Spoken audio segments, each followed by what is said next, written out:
Hey there, and welcome back. If the lamps are low where you are and the day has finally loosened its hold on you, then settle in, because tonight I would like to tell you a love story that almost nobody knows, and that the man at the center of it spent his whole life refusing to explain. It is an evening for anyone who has ever cared for someone they could not have, and for anyone who has ever wondered what becomes of the feelings we are obliged to put away and live around. I want to take you to Tidewater, Virginia, in the 1740s, to a great brick house on a bluff above the Potomac, with candles in the windows and music inside, and the river running dark below it. I want to introduce you to the woman who lived in that house. Clever, beautiful, expensively educated, married at 18, into one of the grandest families in the American colonies. And I want to show you the awkward, fatherless, 16-year-old boy from the modest gentry family 4 miles upriver, who came to that house to learn how to be a gentleman, and who learned it from her. His name was George Washington. You do not need to hold on to the dates tonight. Let the story come to you the way warmth comes into a room when somebody else is tending the fire. And I will tell you where we are going so that some part of you listens for it. 40 years after this, an old man sat down at Mount Vernon, having been a general and a president and the most celebrated person alive, and wrote to that woman across an ocean. He told her that of everything that had happened to him in all those years, none of it, not one event, nor all of them together, had ever driven from his mind the memory of the hours he had spent in her company. The happiest, he said, of his life. She was nearly 70. He had not seen her in 25 years. And before this evening is out, you will understand exactly what he meant, and exactly what it cost them both, and why the letters that prove it sat in a bundle of an old woman's papers for half a century before anyone knew. Before we go back to the beginning, one small thing. If quiet evenings like this one are something you would like to find again, you are always welcome to subscribe, and then they will simply arrive, the way a letter arrived in her century, carried across water for weeks, and all the more precious for the waiting. I would love to know where you are listening from tonight, and what the hour is where you are, because the two people in tonight's story spent 4 decades writing to each other across a distance that took months to cross, never quite able to say it plainly, and I think they would have found it a wonder past, believing that people scattered all over the world could gather in one room of an evening like this. Leave it in the comments below. I love looking through them, and I answer more of them than you might think. Picture this: a wide brown river, slow and warm, moving through low green country toward the Chesapeake. This is the James, in the colony of Virginia, and it is the 1730s, and on its banks stand the houses of the men who own everything here. Long brick fronts, white trim, lawns running down to private wharves, where a ship from London can tie up and unload silk and books and furniture and wine. One of those houses is called Sealy's. It belongs to Colonel Wilson Carey, a man of the House of Burgesses and one of the largest fortunes in the colony, whose family came out from Bristol in the last century and made themselves lords of this warm green place. And in the year 1730, in that house, a daughter is born to him, the eldest of the 4 daughters he will have. They call her Sarah, and then, as families do, they shorten it, and for the rest of her long life almost nobody will call her anything but Sally. We know less about her girlhood than we would like, and that is not an accident of carelessness, but a small tragedy of its own. A fire in the 1820s went through the Carey family papers and took most of them, so that even her mother, another Sarah, is little more than a name to us now. It is worth pausing on how much that fire cost us, because it is the second time in this story that a fire eats the evidence. Belvoir burned and took the house. The Carey papers burned and took the family. Between them they removed almost everything that would have let Sally Fairfax speak for herself. Her girlhood, her mother, her sister's letters, the ordinary paper trail of a woman's life. What is left of her is almost entirely other people's copies. 2 letters from a young man addressed to her, that she saved. A husband's correspondence in which she appears as a wife. A great man's diaries in which she appears as a dinner engagement. And a plaque. Take a person's own words away, and what remains is a shape cut out of everybody else's paper. And that is what we are looking at tonight, a silhouette. So we work with what there is, which is the shape of the world she grew up in, and the shape of what that world made of her, and one or two stories the family kept because they were too good to lose. And that world is worth a moment, because it is not the America anyone imagines. Tidewater, Virginia in the 1730s was not a frontier and not a democracy, and not, in any sense that would have been recognized in Boston, a society of equals. It was a warm, wet, slow, immensely rich agricultural country run by perhaps 100 families who were mostly related to one another, and who lived deliberately as English gentlemen at one remove. Their tobacco went down the river and across the Atlantic in ships that came back loaded with everything a person could want: wine, silver, books, furniture from London, a harpsichord, a coach, mourning rings, gloves. A planter's daughter might wear silk that had been in Paris 8 months earlier. The houses had libraries. The talk at dinner was of English politics and English fashion and the price of tobacco in Glasgow. And the whole arrangement was designed to keep 1,000 miles of ocean from making anybody provincial. Sally Carey grew up inside that, at the very top of it, and it gave her something that would matter enormously later. She was never at any point in her life impressed by grandeur. She had been raised in it. She could walk into any room in the colonies and find it slightly smaller than her father's. That is worth holding on to for later, when the boy arrives. Because the reason she could be kind to him without condescending, and could correct him without humiliating him, is that she had nothing to prove to anybody in that room and never had. A woman who is anxious about her own position cannot afford to be generous to a nobody. She has to be watching upward. Sally Carey had been at the top since birth and was entirely relaxed about it, and so she had attention to spare, and she spent some of it on the enormous silent boy in the corner, who had nothing and was clearly dying inside. Her security is precisely what made her generous.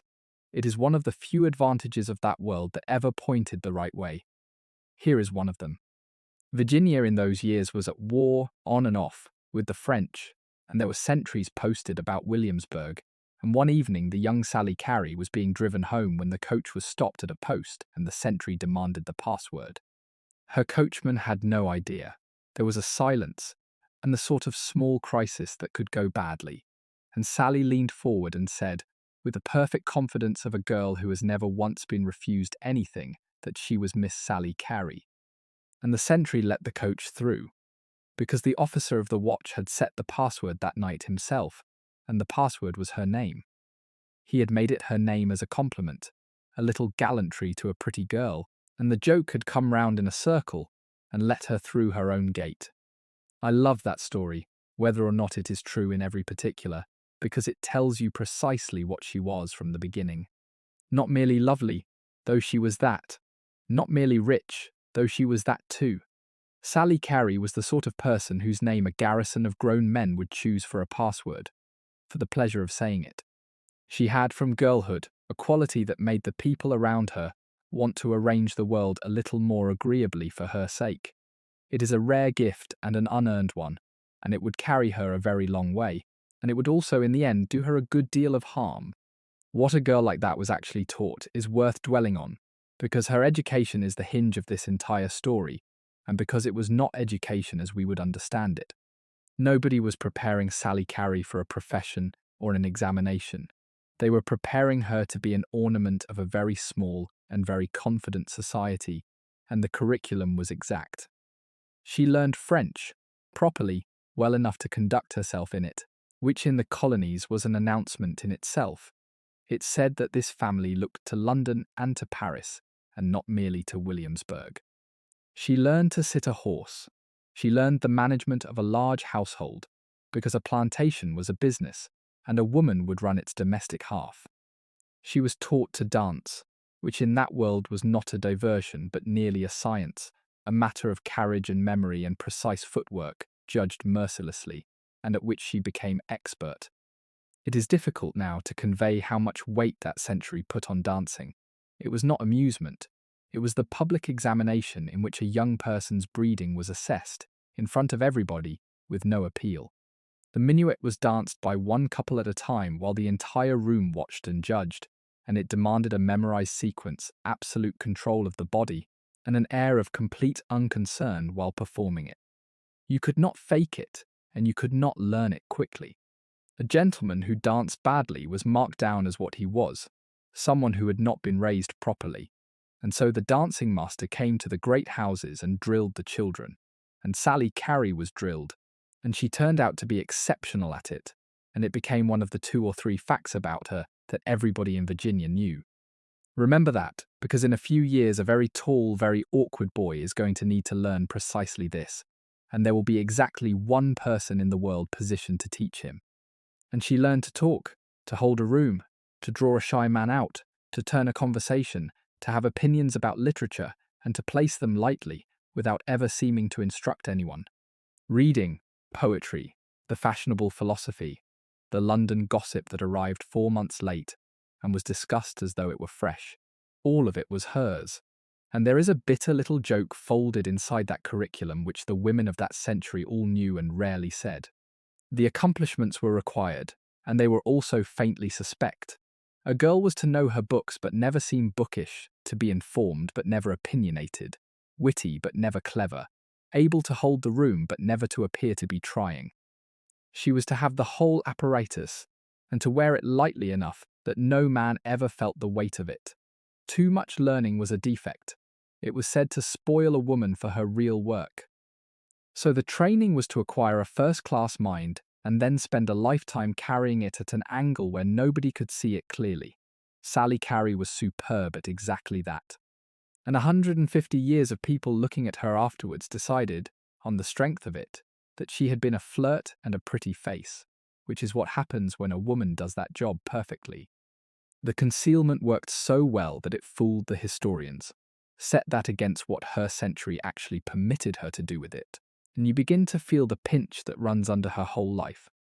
Sally Carey was as well furnished a mind as any young man in the colony, and better than most, and there was precisely one career open to her. You could marry, that was the entire list, and the marriage market she was being prepared for was not romantic in the least. It was the principal mechanism by which property moved in that society, and everybody treated it as such without embarrassment. A daughter was an instrument of alliance. Her looks and her accomplishments and her father's acres were assets to be brought to a negotiation conducted, in the main, between 2 men. There would be talk of settlements and jointures and what she brought, and what he would leave her. Affection was hoped for, and often arrived afterwards, and was regarded as a pleasant bonus rather than the point. Nobody thought this was cruel. It was simply how the world was arranged, and the women arranged it as vigorously as the men. And a girl who made a brilliant match was congratulated exactly as a young man would be on a profitable venture, because that is what it was. So when a clever 17-year-old stood in a ballroom in Williamsburg and calculated the value of the young man watching her from across the room, she was not being cold. She was doing her job. It was the only job she had. She had been trained for it since she could walk, and she was about to do it better than almost any girl of her generation, and it was going to cost her everything, 40 years later, in a way that nobody in that candlelit room could possibly have foreseen. Everything she had been given, the French and the wit and the dancing and the taste, existed for one purpose, which was to attract, and then to adorn a husband of the appropriate rank. Brother Wilson Miles would grow up to sit in the convention that helped make a state. Her sisters would marry prominent men, as she did, and all that formidable equipment, in her case, would be spent on one house, one table, one circle of neighbours, and as it turned out, on the education of somebody else's boy. She was, by every account that survives, the pick of the 4 Carey sisters, the most sought after, a grand belle in a society that took the ranking of its belles seriously. She had auburn hair. She dressed expensively and knew exactly how to. There were 4 Carey sisters, all of them reckoned beauties and all of them married well, and there is a footnote about one of them that belongs here. Mary Carey, the sister just behind Sally, is sometimes named as a girl the young Washington courted and was refused by, and the story has been repeated for 2 centuries. The evidence for it is thin to the point of transparency, a family tradition, no more, and nothing in his hand or hers to support it. What it probably preserves in the way that family traditions do is something true in outline and wrong in detail, which is that the boy from Mount Vernon was in and out of that family constantly, admiring all of them, and that the Careys knew it and remembered it, and generations later, told it slightly wrong. He may well have admired Mary. He certainly admired Sally. Only one of those admirations produced a letter. The only likeness of her that has come down to us is a disappointment, one of those stiff colonial portraits that catch the dress and lose the person entirely, and everyone who has looked at it has said the same, which is that it tells you nothing about why men behaved as they did around her. What everyone who met her described was not her features. It was her eyes and the way she used them, and a manner that seemed always on the edge of amusement, as though she were enjoying a joke that she might, if you were sufficiently interesting, decide to share with you. So she came to the age of 17 with the whole of her one available career ahead of her, and in the winter of 1747, the family was invited to the governor's ball in Williamsburg, which is where the rest of her life was decided. Imagine the room, candles by the hundred, and the heat they throw, and the smell of them mixed with wine and powder, and the crush of bodies. Musicians in a corner, the floor cleared for dancing, and the whole of Virginia's gentry ranged around it, watching, appraising, calculating, because this was not a party so much as a market, and everybody in the room knew it. Sally Carey danced. She was very good, and she had dressed for exactly this, and her hair had been dressed for it too, by a woman who had spent an hour on it. And across the room, watching, was a young man in a powdered wig with an aristocratic face, and an air about him that some people found impressive, and others found a little too pleased with itself. His name was George William Fairfax, and he was the heir to Belvoir. They asked about each other, in the way that people did, through friends, discreetly, within the hour. What he learned was that she was beautiful, and that the Careys were rich, and that their line went back in England to the 1400s, which was almost as far back as his own. What she learned was better still. George William Fairfax was the eldest son of Colonel William Fairfax, master of Belvoir on the Potomac, 2,000 acres of it. And behind the colonel stood the family itself, the Fairfaxes of Yorkshire, holders of a Scottish peerage granted by King Charles I, and above all, cousins to Thomas, the 6th Lord Fairfax of Cameron, who owned, by inheritance, the northern neck proprietary of Virginia, which is to say 5 million acres of America, not managed, owned, everything between the Rappahannock and the Potomac, and a great swathe of the Shenandoah beyond it, belonged to one English nobleman, and Colonel William Fairfax was his agent, and George William was the colonel's heir. Sally did the arithmetic that any sensible girl of her class would have done, and she did not pretend otherwise. She would be mistress of Belvoir. There was property in Yorkshire too, and the family held Leeds Castle in England. And there was a title in the family, and it was not impossible, given the way such matters went, that one day she might be addressed as Lady Fairfax. None of her friends could say as much. It never happened. That is worth saying now rather than leaving it to be noticed later. The peerage did not come to George William. It went sideways in the way such titles do, and his younger half-brother Brian held the title in the end. And Sally Carey, who had made the most brilliant match of her generation and married the heir to a barony, died plain Mrs. Fairfax in a rented house in Somerset. The single largest item in the arithmetic she did at 17 never arrived at all. She married for a house that burned and a title that went elsewhere, and got neither, and got instead 38 years with a decent man and an exile at the end of them. If you wanted one line for the plaque, it might be that. She calculated perfectly, and then every single variable moved. Her father made his inquiries and was thoroughly satisfied. The young man would inherit a great deal, and was already what he appeared to be. And so it was settled, in the way these matters were settled, between a father and a suitor, with the girl's consent understood rather than sought. Whether she loved him is a question the record simply does not answer. There is no letter that says so, and none that says otherwise.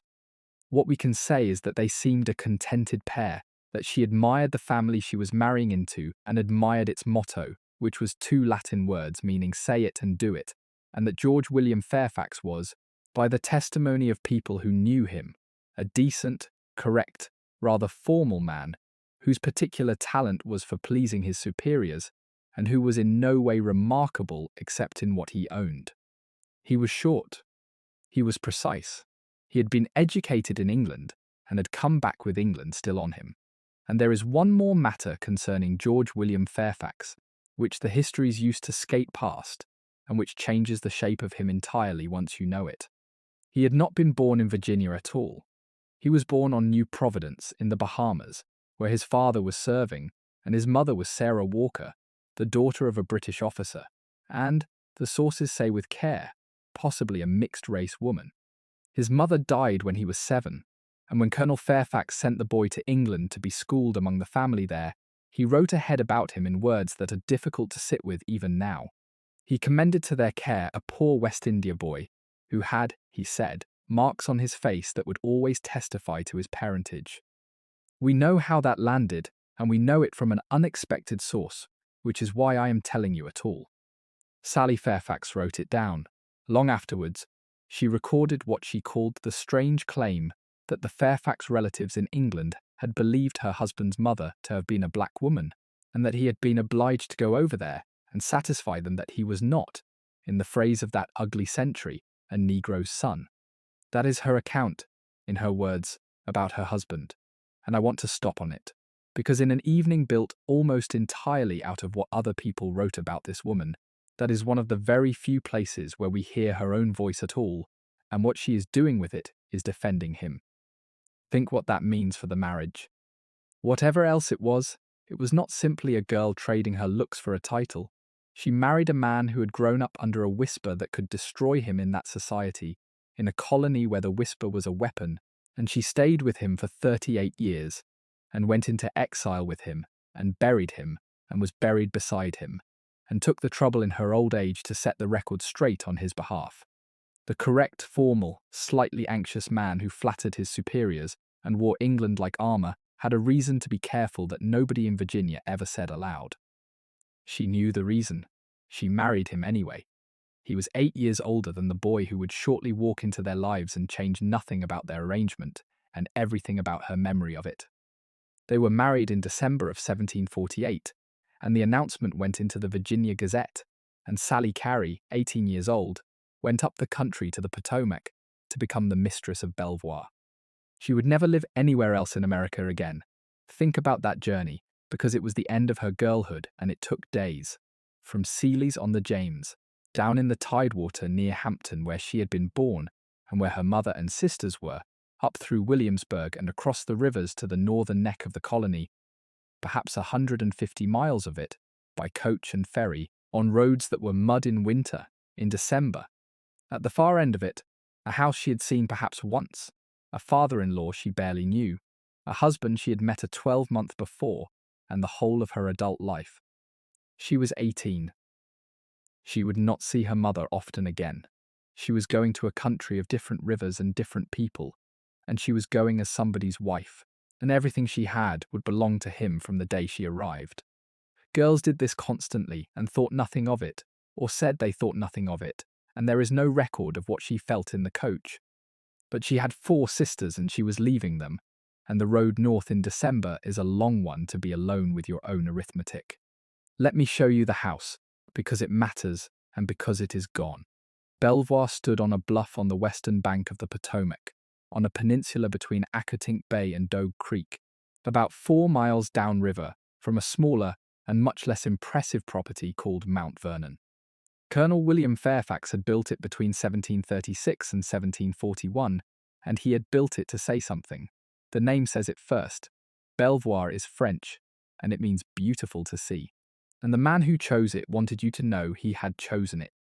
We have a description of the house from someone who knew every room of it, and I will give it to you nearly in his own words, because of who he turned out to be. Brick, he wrote, 2 stories high, with 4 convenient rooms and a large passage on the lower floor, 5 rooms and a passage on the second, and a servants' hall and cellars below. Convenient offices, stables, and a coach house adjoining, and a large and well-furnished garden, stored with a variety of valuable fruits in good order. That is George Washington describing the house of the woman we are talking about, years after she had left it. And you can hear in the carefulness of the inventory a man who could still walk through it in his head. He called Belvoir, elsewhere, one of the most beautiful seats on the river. He was not a lavish man with a compliment. So, a warm brick house on a height, the Potomac wide and shining below it, a garden full of fruit trees, stables, a coach house, and inside it the passage and the panelling and the candlelight and the company.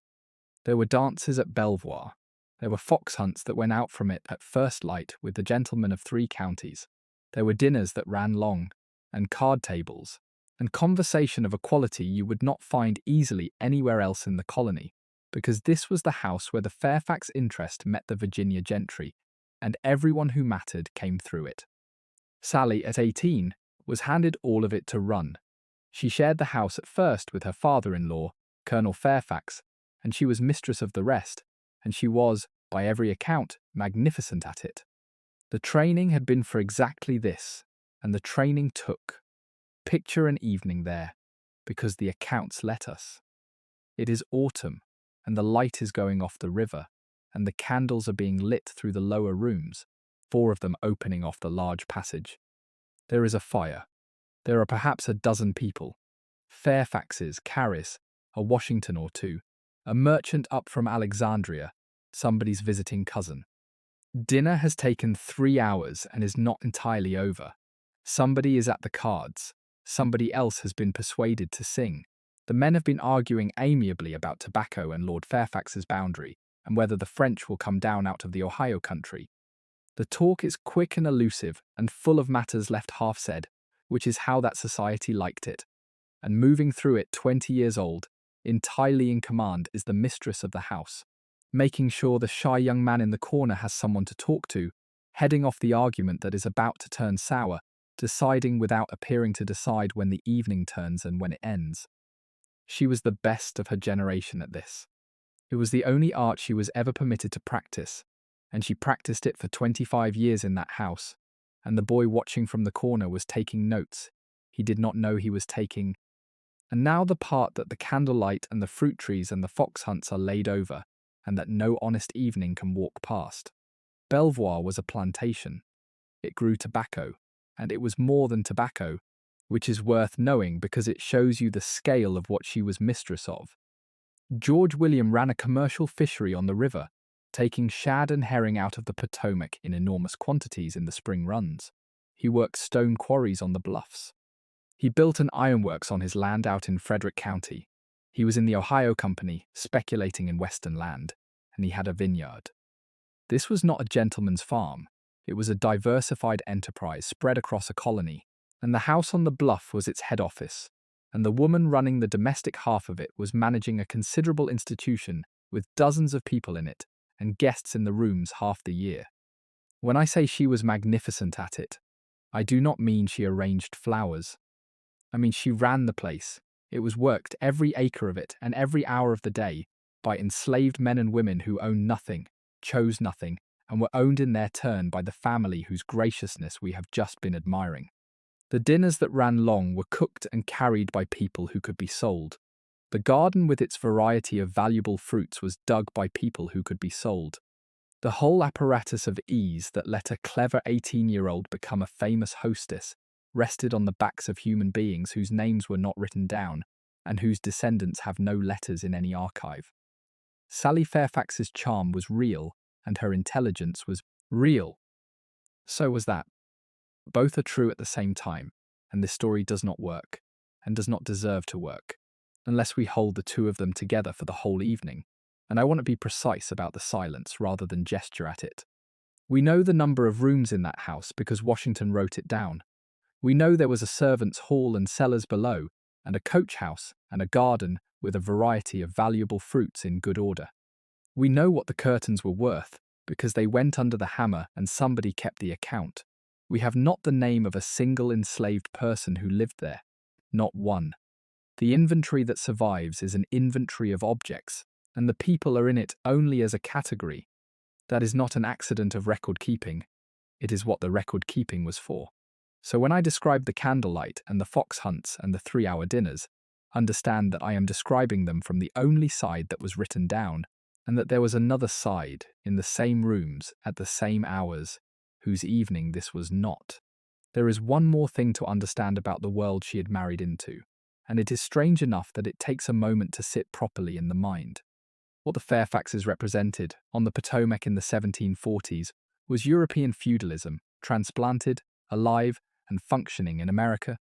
Consider Lord Fairfax's proprietary again, because the scale of it is difficult to hold. 5 million acres, granted by an English king to an English family, inherited down through a marriage to a Culpeper, and now belonging to one man, Thomas Fairfax, 6th Baron Fairfax of Cameron. Every settler on that vast tract, every farmer in the Shenandoah, every ambitious young Virginian who wanted land, held it or wanted it from him. He had come out from England in the 1730s to look at what he owned, and had liked it enough to stay. And he was a piece of work, Thomas Fairfax. He was the only resident English peer in all of America, and he was an oddity even by the generous standards of his class. A bachelor to the end of a long life, said to have been jilted in his youth, and never to have recovered from it, famously uninterested in women, happiest on a horse with a pack of hounds in front of him.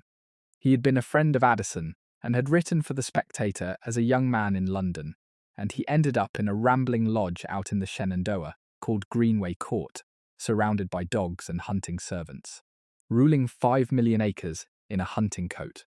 He took a liking to the young Washington and hunted with him and gave him the surveying work that started him. He lived to be nearly 90 and died, they say, not long after Yorktown, an old English baron in the woods of a country that had just stopped being English. He is the strangest fixture in this story, and he is the reason there was anything at Belvoir to be mistress of. And his cousin, Colonel William Fairfax of Belvoir, was the man on the ground, his agent, his eyes, the one who signed the papers and settled the claims and decided in practice who got what, which meant that the brick house on the bluff was not simply a fine home. It was the office of the largest landlord in America. It was where the future of a colony was arranged, over wine, by a handful of related families. Colonel Fairfax sat on the governor's council from 1744 until his death. His son had already been sent to England for schooling and brought back with the Polish that marked him out. The family motto, "Say it and do it," was a landlord's motto, brisk and unbothered. And into the middle of this, into the drawing room of a family that owned the horizon in every direction, walked a boy with no money, no father, no title, no prospects to speak of, and no idea what to do with his hands. Hold that picture, because there is an enormous irony sitting in it that will not detonate for another 30 years. Everything about the Fairfax world was precisely what the American Revolution would exist to abolish. Inherited title, land held by royal grant, 5 million acres belonging to one man because of who his great-grandmother was, an aristocracy of cousins deciding a country's future over wine. And the man who would end all of that in America, who would command the army that broke it and then decline to become a king himself, was formed inside that world, at its dinner table by its women, in its drawing rooms, and loved it. He never stopped loving it. He wanted to be exactly what those people were, and he learned to be, and then he destroyed the arrangement that had made them. The Republic was built by a man in whom the Ancien regime had done its most successful piece of work. He was 16 years old. He was already enormously tall, well over 6 foot in a century when that was startling, with big hands and big feet, and a slightly awkward way of carrying it all, red-haired under the powder, with a face that was not handsome, and a manner that was worse, silent, watchful, stiff, painfully aware of the gap between himself and the room. The size is not a small point, it is half of what he had. In a century when the average man came up to about 5'7", Washington went well over 6 foot and was broad with it, with hands that people remarked on all his life and a horseman's build. He was physically imposing in a way that stopped conversation, and he knew it, and eventually he learned to use it, and the using of it was most of his authority. But at 16, it was not an asset. At 16, it was an embarrassment, too big for the furniture, too big for the doorway, conspicuous in a room where he desperately wanted not to be looked at until he knew what he was doing. Enormous, poor, silent, and watching. That is who came through the door at Belvoir. The tallest man in the room and the least sure of himself in it. His father had died when he was 11, and with him had gone any chance of the English education his older half-brothers had been given. His mother was a difficult woman who would remain difficult for 50 years. Mary Ball Washington deserves her own sentence here, because she is the reason Belvoir mattered so much. She was widowed young with 5 children and no money to speak of, and she held on to what she had with both hands and never let go of any of it, including her eldest son. When he was 14, There was a plan to send him to sea in the Royal Navy, which would have been the making of him, and his mother refused it at the last moment, and he stayed. She complained about him, publicly, for the rest of her long life.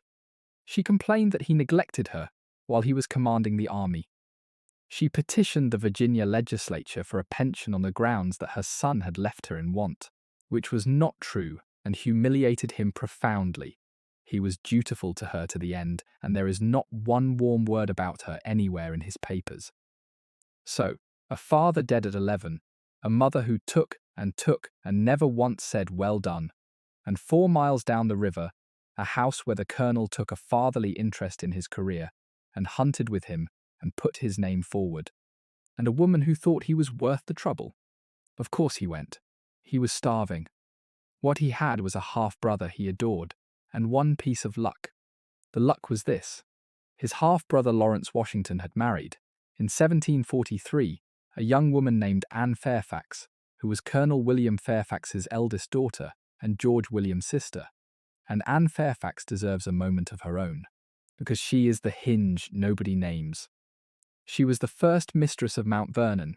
It was Lawrence who named the place, for the admiral he had served under, and Anne who ran it, and she was the reason a Washington was inside the Fairfax family at all. She had also survived something appalling as a girl. The rector of their parish, a clergyman named Charles Green, was prosecuted by her father and by Lawrence for attempted assaults on her before her marriage, and the case went up and was settled in the rector's favour by the governor's intervention, and he kept his living, and the family had to go on sitting in his church. That was the justice available to a young woman of the first family in the county in 1745. She married Lawrence, buried her babies one after another, buried Lawrence at 34, married again, and by that chain of griefs the house passed to her young brother-in-law. Every door in George Washington's early life was opened by a Fairfax wife or daughter, and the histories give both of them about a line each. That marriage stitched the modest Washingtons of Mount Vernon to the immense Fairfaxes of Belvoir, and Lawrence, who was fond of his little brother and wanted him to rise, began bringing him along on visits. So it was Lawrence who walked George Washington through the door. He was 16, Sally Fairfax was 18, and newly married and mistress of the house. There is a document that tells you exactly how frightened he was of getting it wrong. As a boy, Washington copied out, by hand, 110 rules of civility and decent behaviour in company and conversation, an old set of maxims out of a French manual, and they are painfully specific. Do not scratch. Do not put your tongue out. Do not lean on anyone. Do not sit when others stand. Do not speak of unpleasant matters at table. Keep your countenance pleasant, but in serious matters somewhat grave. A boy who is at ease in company does not need a list. A boy who copies out 110 rules in his own careful hand is a boy who is terrified of the room, and who has worked out that the room is a code, and who intends to break it. That is who walked into Belvoir, not a natural. A student, nobody in that room on that first evening would have given the boy a second look. He was the younger half-brother of a neighbour, and nobody with a good connection, brought along to be pleasant. The odds that he would matter to a single person present were negligible, and the woman with the auburn hair and the amused eyes, who was 2 years older than he was, and infinitely older than that in every way that counted there, glanced at him, and was kind to him, and began, without any idea what she was doing, to make him. The Fairfaxes took him up. That is the plain fact of it, and everything else in George Washington's life proceeds from it. It began within months. In the spring of 1748, when the boy was 16, George William Fairfax was sent west across the Blue Ridge to survey a portion of Lord Fairfax's holdings in the Shenandoah, and he took young Washington with him. Think about what that was. A month in the mountains with the heir to Belvoir, sleeping rough, running lines through country almost nobody had measured, learning a trade and a landscape at the same time. Washington kept a journal of it, and the journal is the work of a boy having the time of his life, appalled and delighted by the wildness of it, by the vermin in the straw, by the people living out there in cabins. Some of it is very funny in the way that a 16-year-old is funny without meaning to be. He is horrified by his first night's lodging, where he lies down expecting a bed and finds a thin straw mat and a threadbare blanket and a great deal of company in it. And he gets up and puts his clothes back on and sleeps by the fire like the others, and records that he would not sleep that way again for the whole of the trip if he could help it. He watches a party of Indians dance around a fire and describes it carefully as an observer without contempt. He is rained on. He swims his horse across swollen rivers. He is charmed and appalled in equal measure by the settlers in the valley, whom he finds ignorant and hospitable. And running underneath all of it, page after page, is a boy discovering that he is extremely good at something difficult and physical and out of doors, and that he is not afraid of the wilderness, which was a discovery that would matter to a great many people later. That expedition was the beginning of everything, and it happened because George William Fairfax, Sally's husband, took his wife's young admirer along for the company. He learned to survey, he learned the mountains, and more to the point, he learned them in the company of the family that owned them. The next summer, at 17, he was appointed surveyor of Culpeper County. He got the post because the Fairfaxes put his name forward to Lord Fairfax, and for no other reason. A boy of 17 with no education past a country schoolroom does not get a public appointment on merit. He gets it because a great family speaks for him. And with that commission, Washington began to do what would make him. He rode out into Lord Fairfax's western lands, running lines for other men, and he looked at that country with the eye of a man who intended to own some of it. He was paid in fees, and he put the fees into land, and by his early 20s he was buying acreage in the Shenandoah on his own account. Understand what surveying actually was in that country, because it was not a technical trade. It was the nearest available license to print money. Land was the only real wealth, and nobody knew exactly where anything was. The surveyor was the man who decided on the ground with a chain and a compass, where a boundary ran, which meant he was the first man to see which parcels were good and which were worthless, and the first to know what was coming open. He was paid well in cash at a time when Virginia gentlemen were chronically short of it, and he could buy. A 17-year-old with a commission and a good eye could turn himself in a decade into a considerable landowner, purely by being present when the map was made. Washington did precisely that, and he did it with the discipline of a man who had watched his own family slide down the ladder and had no intention of doing it twice. By the time he was in his early 20s, he had thousands of acres. He was not a poor boy anymore, and every bit of it traced back to a dinner invitation. Everything he ever became stood on that ground, and that ground was handed to him across a Fairfax dinner table. So the Fairfax connection made his career. But that is the smaller half of what he got at Belvoir, and the larger half he got from her. Because a surveyor's commission does not teach a boy how to enter a room. It does not teach him what to do with his hands, or how to bow, or when to speak, or how to disagree with a wealthy man without either cringing or bristling.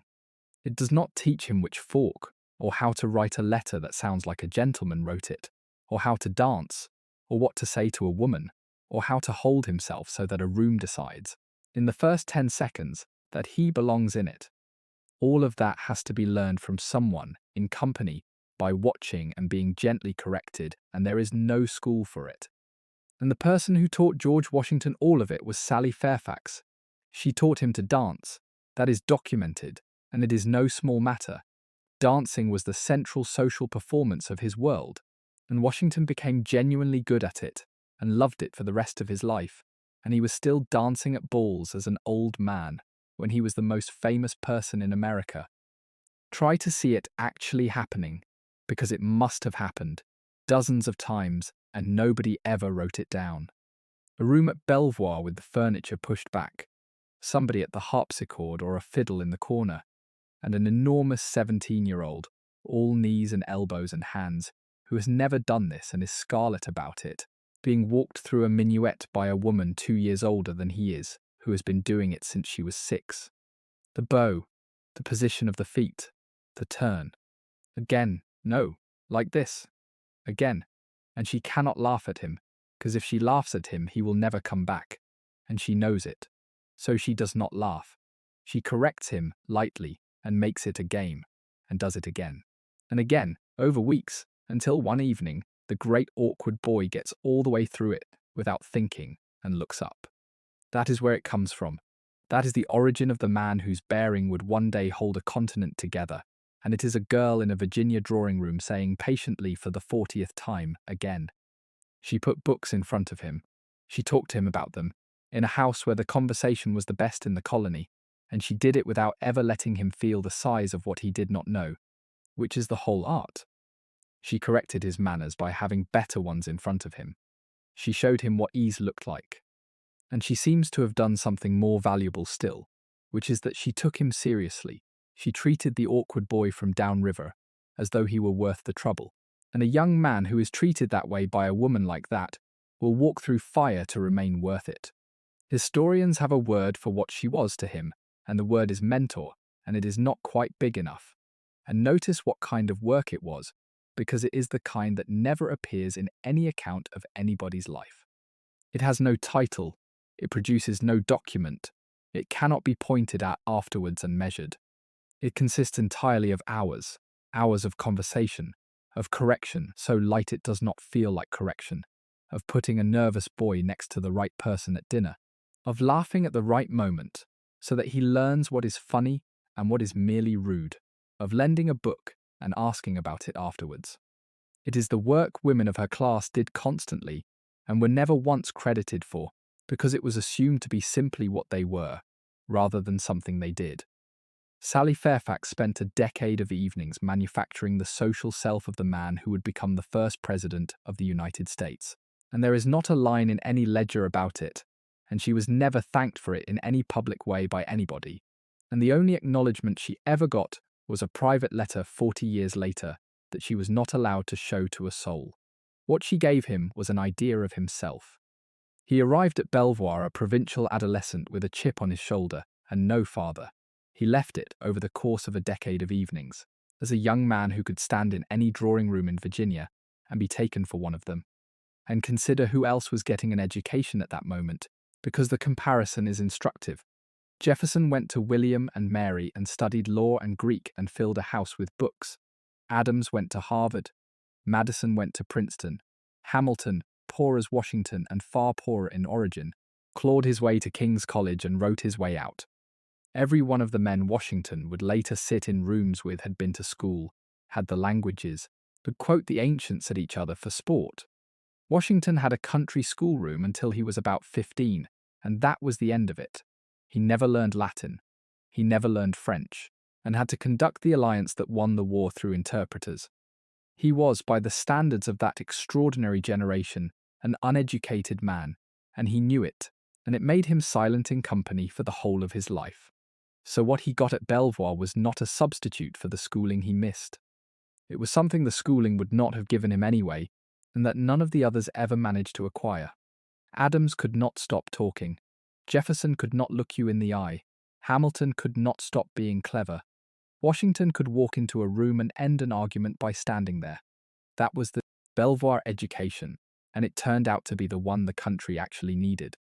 The Washington the world would later know, the one whose whole authority rested on presence and bearing and an almost supernatural self-command, the man who could silence a room by entering it, was assembled in that house, and Sally Fairfax was holding the tools.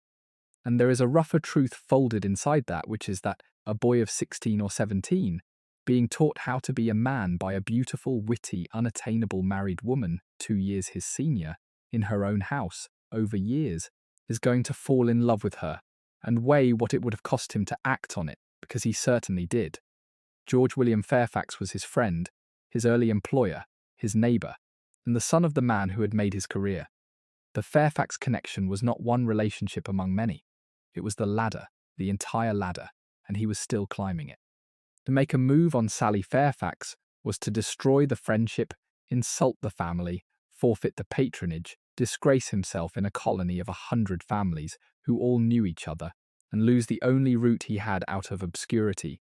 And beyond the calculation there was what he actually cared about most, which was his own idea of himself as a man of honour, assembled painfully out of a copybook of rules by a boy who had nothing else to build it from. He would have had to burn that too. He was ambitious past all reason, and he was in love. And the two pulled in opposite directions, and ambition won, and so did honour. and it is not always easy to tell those two apart in him. It would be remarkable if he had not. What is remarkable is what happened afterwards. Then the luck ran out, in the way it did in that century, which is to say suddenly, and from inside the family, Lawrence Washington, the half-brother who had opened every one of these doors, fell ill with consumption. It took him slowly and in full view. They tried the usual remedies, the change of air, the voyage to Barbados, on which George went with him and caught smallpox and survived it with his face marked. And none of it answered, and Lawrence came home to Mount Vernon to die, and did, in 1752, at 34. George was 20. That voyage deserves a sentence of its own, because it is the only time in his entire life that George Washington left the continent of North America. He never went to England, never saw Europe, never crossed an ocean again. The man who beat the British Empire never once set eyes on Britain. His single foreign journey was to Barbados at 19, nursing a dying brother, and it gave him the smallpox that pitted his nose, and in doing so, quite possibly saved his life and the revolution with it, because it made him immune to the disease that would go through his army like fire 25 years later. That is the sort of accident history is actually made of. He went to hold his brother's hand, and he came back scarred and safe. What that did to him is easy to state and hard to feel. It took away the one person who had ever managed his rise for him. It also, by a chain of deaths and remarriages that ran through Lawrence's widow Anne, eventually delivered Mount Vernon into his hands, so that the boy who had nothing became the master of a Potomac estate 4 miles up the water from Belvoir. He was a landowner now, and an orphan of a kind, 20 years old, ambitious past all reason, and entirely alone in a large house. And Mount Vernon, at that point, was not Mount Vernon. Forget the picture on the dollar, the long colonnade, the cupola, the great piazza with its pillars looking down the river. None of that existed. What Washington inherited was a modest story-and-a-half farmhouse, perfectly ordinary, the sort of place a middling planter lived in, and it stood 4 miles up the water from the finest house on that stretch of river. He spent the next 40 years enlarging it, in stages, obsessively, adding the story and the wings and the piazza and the cupola, tinkering with it from army camps by letter in the middle of a war, and what he built it into in the end was a great brick and timber house on a bluff above the Potomac, with a garden and a view of the water. He built Belvoir. He built it slowly, out of wood, upriver, over 40 years, and he furnished it with Belvoir's furniture, and it is the house the whole world knows. And Belvoir, downriver, became more than a great connection. It became the place he went. The Fairfaxes were the nearest he had to a family that could give him anything, and Colonel Fairfax took an active, fatherly interest in his career and hunted with him. And George William was a friend, and Sally was there. He was young and unattached, and they were fond of him, and the mistress of the house was the person on earth whose good opinion he most wanted. He was in and out of that house constantly, at dinners, at cards, at the hunt, sitting up late in the panelled rooms while the fire went down, and go back 4 miles up the river to see what he was going home to, because the contrast is the whole point. Mount Vernon in that period was a bachelor's house, a modest farmhouse with a young man rattling around in it, no wife, no mother he could bear to have there, his brother dead, his sister-in-law remarried and gone. Nobody to talk to at the end of the day. He was 22, 24, 26, and he came home from Belvoir at night, from the candles and the cards and the conversation, and the woman who thought he was worth something, 4 miles up a dark road, to an empty house. He did that for years, and I suspect that ride is the real reason for everything that follows, not a passion so much as a hunger, the pull of a lit house with people in it when you have nothing, and the particular ache of having to leave it at the end of every evening and go home alone to a place where nobody was waiting. He married the first year he could. He built that house into a great one and filled it with people and never wanted to leave it again for the rest of his life. He had been the boy on the dark road. It marks you, long afterwards. At the end of his life, an old man who had commanded armies and refused a crown would try twice to put into words what that house had been to him, and both times the sentence came out in a form that has embarrassed his admirers ever since. We will come to what he wrote, for now it is enough to say that it was not Mount Vernon he reached for, And it was not victory. It was the lit windows at the end of that 4-mile ride. Now we come to the year that everything in this story turns on, and it is not 1758 when he wrote the letter. It is 1756 when she nursed him through the worst of it. By this time, Washington was, improbably, the frontier war with the French had broken out, and the young Virginian had been in the middle of the disaster at the start of it, and had ridden out of Braddock's catastrophe on the Monongahela with bullets through his coat and 2 horses shot under him and his reputation made. He was colonel of the Virginia Regiment at 23, responsible for hundreds of miles of exposed frontier with far too few men, writing furious letters to a government that would not supply him. What had made his name was a catastrophe. General Braddock had come out from England with a proper army to take the French fort at the forks of the Ohio, and had marched it into the woods in the European manner, and had been ambushed and destroyed. Washington, a young volunteer aide, was sick with fever and riding with a cushion tied to his saddle because he could not sit a horse otherwise, and he spent that afternoon carrying orders through the middle of a massacre. 2 horses were shot under him, 4 bullets went through his coat, Braddock was killed, 2/3 of the officers went down, and out of the wreck of it rode a 23-year-old Virginian who had not been touched, and the story went round the colonies and then round England. He was, overnight, the most famous American of his generation. And there is a phrase from that moment that is worth carrying because of where this evening ends. A Virginia clergyman named Samuel Davies preached a sermon about the disaster afterwards, and in it he pointed to the young colonel who had ridden through the whole of that afternoon untouched, and said that Providence had plainly preserved this heroic youth for some important service to his country. It was printed, people kept it. And it is one of those remarks that history makes look like prophecy, though at the time it was simply a preacher making the most of a good story. Washington saw it and never referred to it, and one wonders what he did with it privately at 23. The people at Belvoir certainly saw it. The old colonel wrote to him about his safe return, saying it gave them uncommon joy and would be shared by all lovers of heroic virtue, and Sally added a note of her own to that letter, teasing him for not coming to see them, saying that nothing but knowing their company was disagreeable would keep them from walking to Mount Vernon that very night. That is her, on paper, in 1755, perfectly poised, perfectly deniable, and entirely certain of her power over him. But fame did not make the work any lighter, and the frontier command was grinding him down. He was working himself past the edge of what a body will take. And the year after, back at Mount Vernon, his health simply collapsed. He had been ill before and would be again. His constitution was iron in most respects, and treacherous in this one, and the illnesses that came for him came hard. This one convinced him he was dying. He shut himself up at Mount Vernon and waited to find out, and Sally Fairfax came up the river and nursed him. She came from Belvoir, and she stayed, and she looked after him through a long recovery, and there was nobody else to do it. He had no wife. His mother was not the woman for such a task, and his brother was 3 years dead. And here is the detail that has kept historians circling this episode for 2 centuries.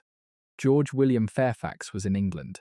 Sally's husband was across an ocean on business, and his wife spent that autumn in the house of a young man who was in love with her, nursing him with nothing to distract her and nobody much to see.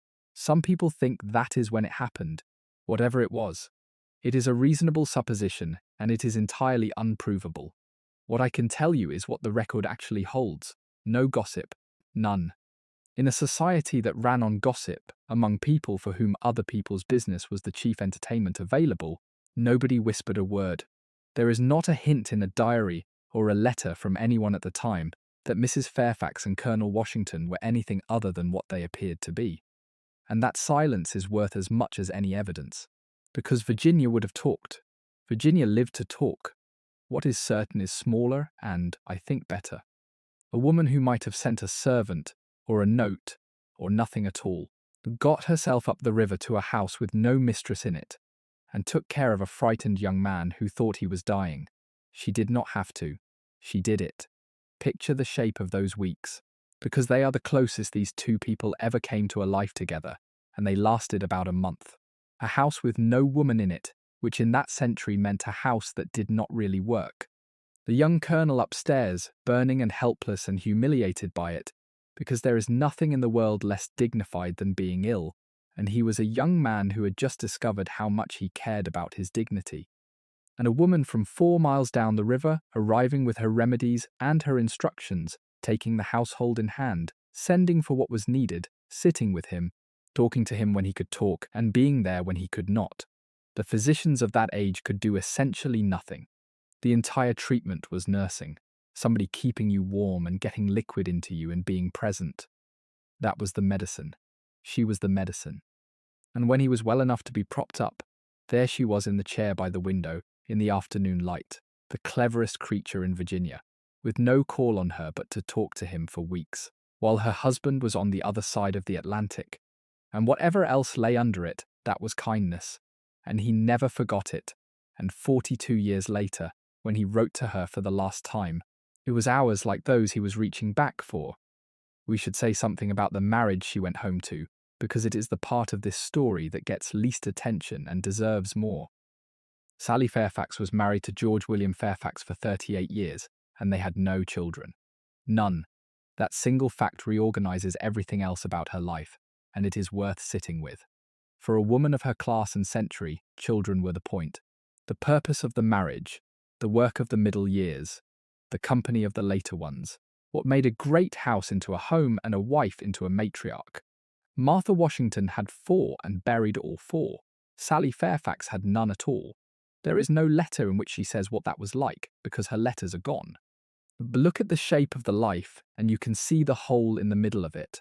A brilliant, capable woman, mistress of a magnificent house, with nothing in it to raise, running dinners for other people's families, decade upon decade. And in that century the absence would have been laid at her door. It always was. The medicine of the day had no idea how any of it worked, and defaulted to the assumption that a barren marriage was the wife's failure. And a woman in Sally's position would have felt that assumption in every drawing room, every time somebody inquired kindly after her health, every time a sister-in-law arrived with a new baby to be admired. Whether she wanted children, we cannot know. Whether she grieved them, we cannot know. What we can say is that she spent 38 years in a society where a woman's entire worth was reckoned in sons and produced none, and that everybody around her would have had a private opinion about why, and that she would have known they had it. Her sister-in-law, Anne, over at Mount Vernon, lost baby after baby. Martha Washington, when she arrived 4 miles up the river, came with 2 living children and 2 already buried, and would bury the other 2 in time. Sally had the empty house and the quiet, and the visiting nieces and nephews who went home again, and the arithmetic she had done at 17 coming out, season after season, to nothing.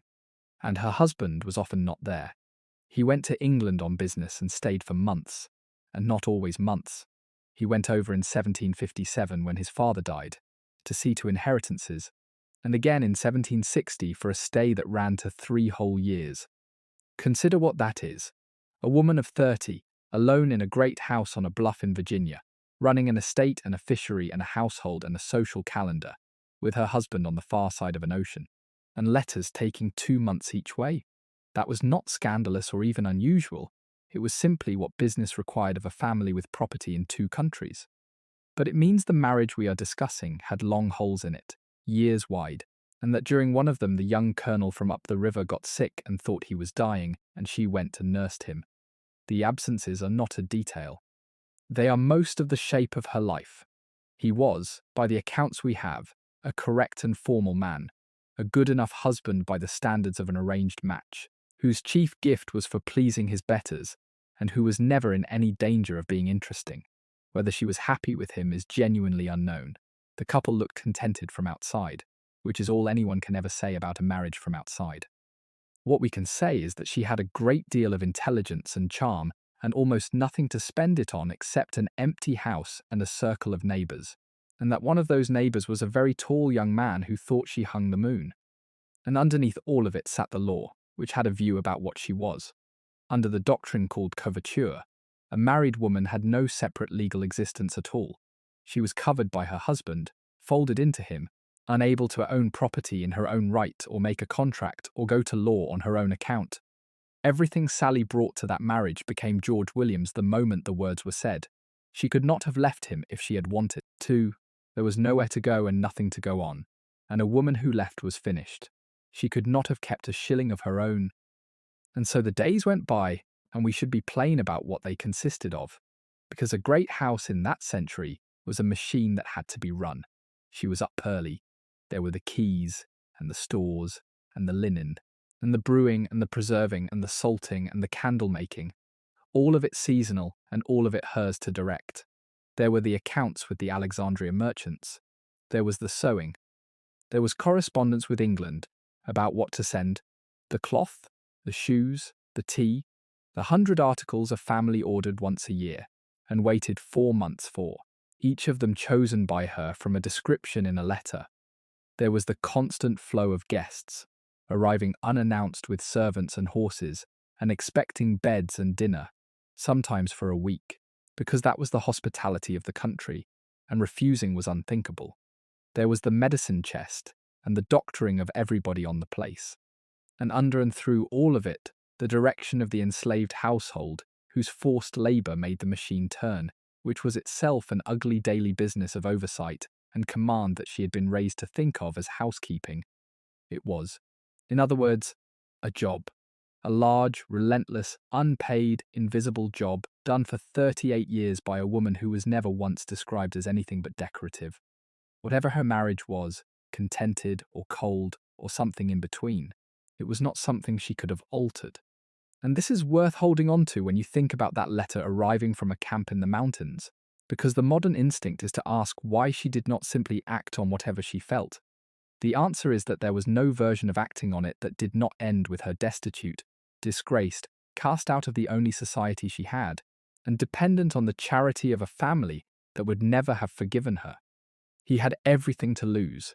She had rather more. That is the situation, and I want you to hold it clearly, because the letter is coming. And the letter only makes sense if you can see the whole of the room. It was written out of 1758. Washington is 26.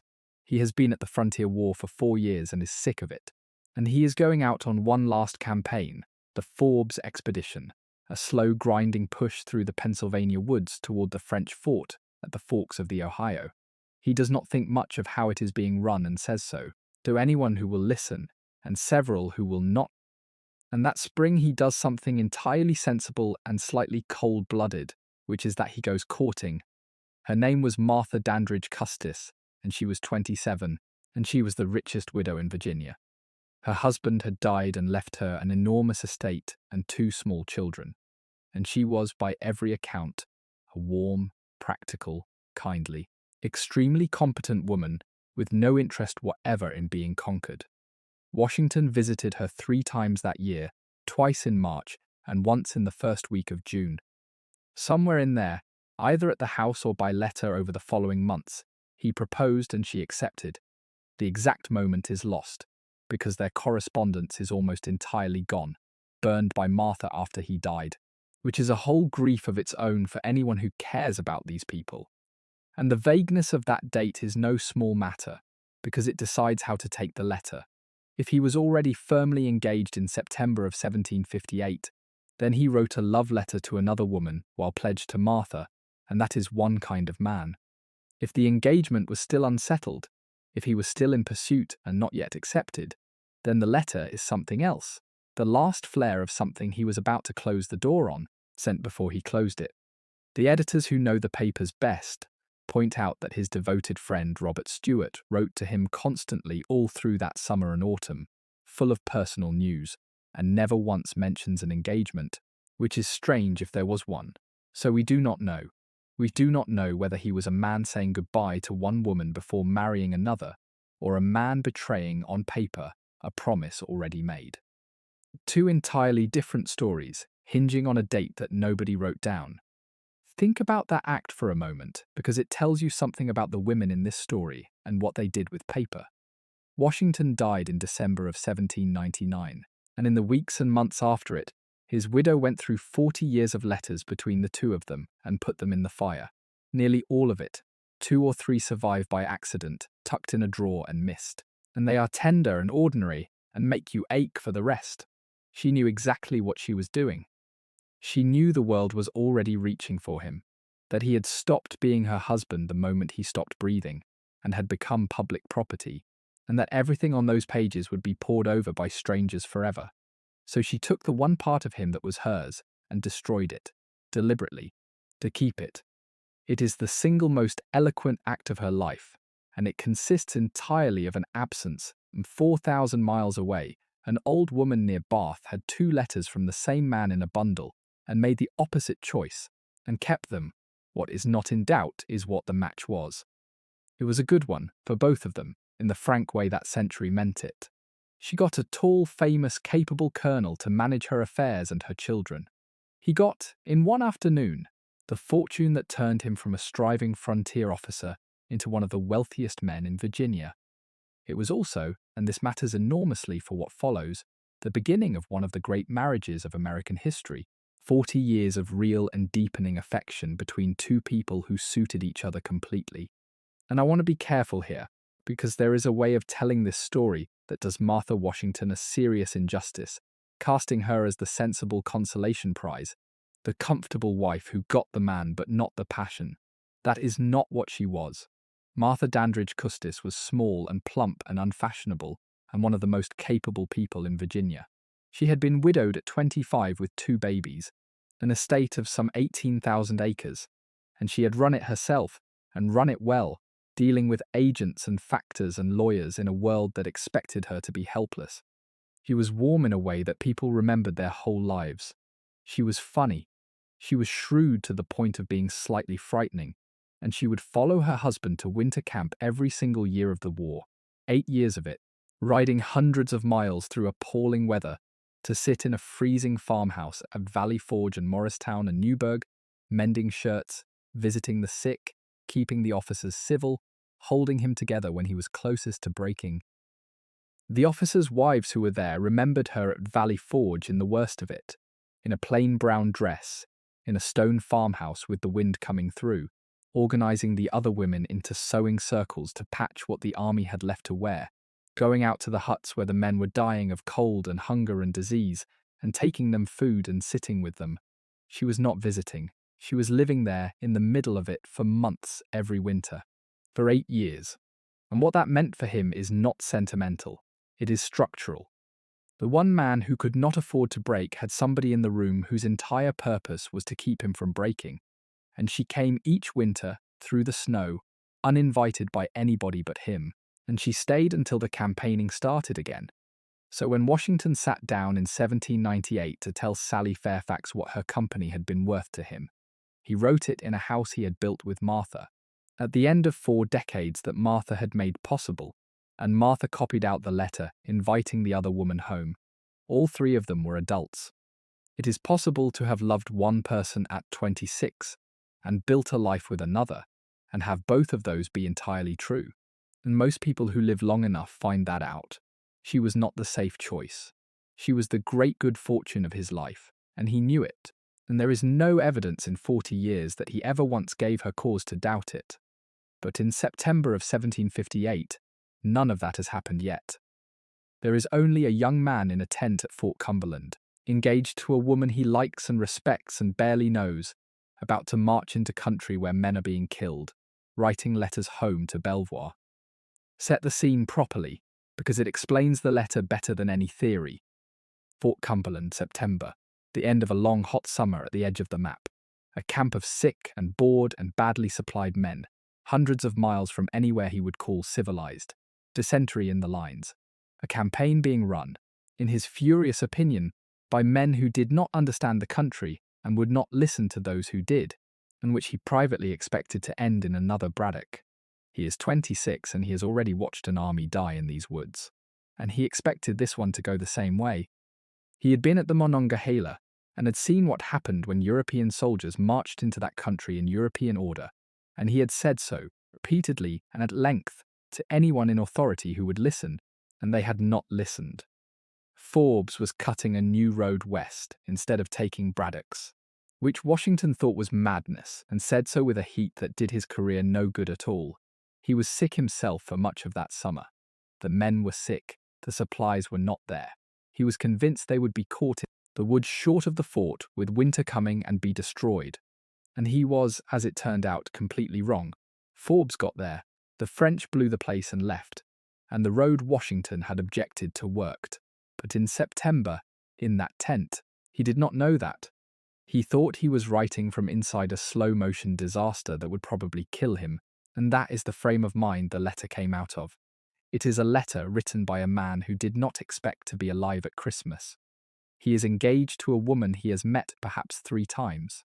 He has resigned himself to marrying well and settling down and being a planter, and some part of him knows he is closing a door. He is exhausted and frightened in the way a brave man is frightened, which is quietly and with a great deal of paperwork. And a messenger comes in from the east with letters from home, and one of them is from her. That is the moment. That is the man who picked up the pen. He wrote to Belvoir on the 22nd of August and again on the 27th. Both letters went by messenger. And on the 1st of September, Mr. and Mrs. Fairfax each wrote back, and their letters came into his camp together. Sally's letter to him is lost. It has never been found. Everything that follows is his side of a conversation whose other half is missing, and I want you to keep that in your mind for the rest of this evening, because it is the central fact of the whole affair, and it is the reason nobody can ever settle it. We have one voice only. We do not know what she said to him. We do not know whether she encouraged him, or teased him, or told him to stop, or said something perfectly ordinary that he took far too much from. He answered her on the 12th of September, from the camp at Fort Cumberland, and that answer survives. It begins with a strange coiled intensity that is not like him at all.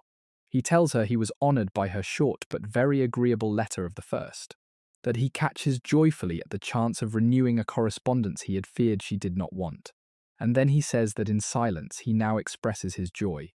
Silence, he writes, which in some cases speaks more intelligibly than the sweetest eloquence. That is a young man being careful and not managing it. Then she has evidently teased him. She has suggested, apparently, that his complaints about the campaign are really impatience to get home to his rich fiancée, and he takes the bait, and this is where it happens. If you allow, he says, that any honour comes from my objections to how this campaign is run, you destroy the credit of it entirely by attributing my anxiety to the animating prospect of possessing Mrs. Custis. When he writes, and then breaks off, I need not name it. Guess yourself, and then he says it. It is true, he writes. I profess myself a votary to love. He acknowledges that a lady is in the case, and he confesses that this lady is known to you. Yes, madam, as well as she is to one who is too sensible of her charms to deny the power whose influence he feels and must ever submit to.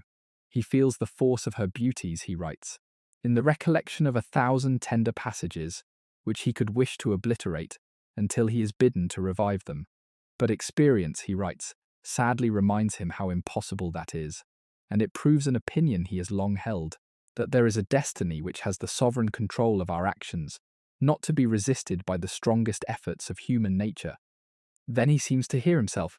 You have drawn me, my dear madam, he writes, or rather I have drawn myself into an honest confession of a simple fact. Misconstrue not my meaning, it is obvious. Doubt it not, nor expose it. The world has no business to know the object of my love, declared in this manner to you, when I want to conceal it.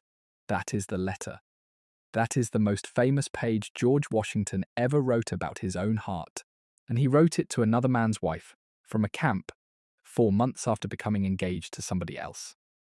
That line about destiny is, I think, the saddest line in the letter and the most revealing, and it is worth slowing down over. He is not saying that fate has thrown them together. He is saying the opposite. He is saying that there is a force stronger than anything a person can do about it, which has arranged matters as they are, and which cannot be argued with by the strongest efforts of human nature. He is 26 years old, and he is telling her that he has tried. Whatever the strongest efforts of human nature look like in a young man's chest at 2 in the morning in a camp in the mountains, he has made them, and they did not work. And he has concluded that they were never going to, and that this is simply how it is going to be for the rest of his life. And then he married Martha Custis 4 months later, and made it so, on purpose, for 40 years. The destiny he is complaining about there is not fate. It is his own character, and he can already feel exactly how immovable it is, and he is right. And then, having said the largest thing he would ever say, he does something that tells you everything about the man. He changes the subject to gossip. He goes straight on, in the same letter, into a bit of camp chatter about a rich young widow named Mrs. Spotswood, who has just been left an enormous estate and has become the reigning toast of the officers, several of whom intend to get themselves honourably scarred in the campaign, in the hope of impressing her. It is arch and jokey and entirely ordinary. Then he complains that the last messenger left in too much of a hurry and may have cost him, a word she meant to add. Then he asks when she is going down to Hampton and when she will be back at Belvoir, because he would like to know she has returned before he gets home. Missing her family, he says, would give him much concern.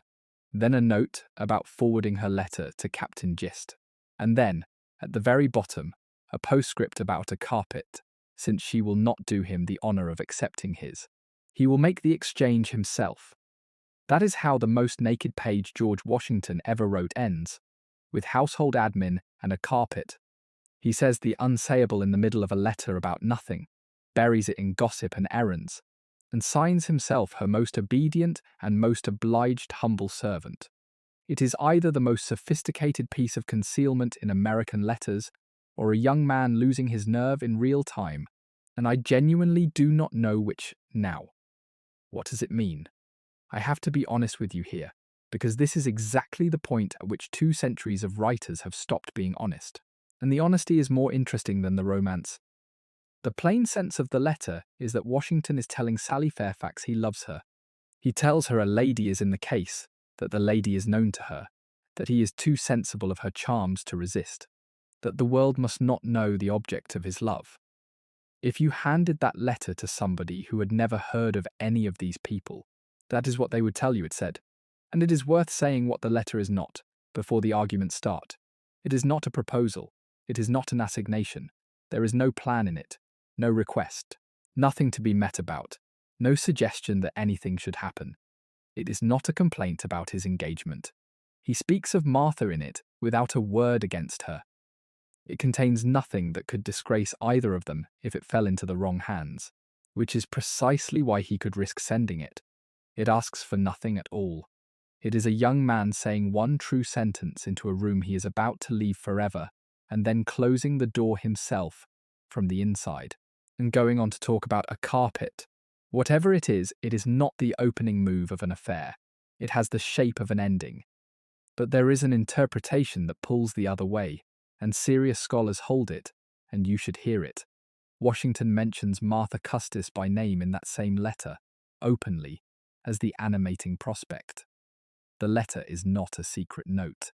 It went by a messenger into a house where her husband was sitting, and Washington wrote to George William the same day. And there is a case that the whole performance is a piece of clumsy gallantry aimed at Martha, dressed up so that any prying eye would take it as being about his fiancée, and that the intensity is a young man showing off his feelings rather than confessing them. The editors of Washington's papers, who know his handwriting better than anyone alive, note that it can be taken as little more than an ineptly facetious piece of banter.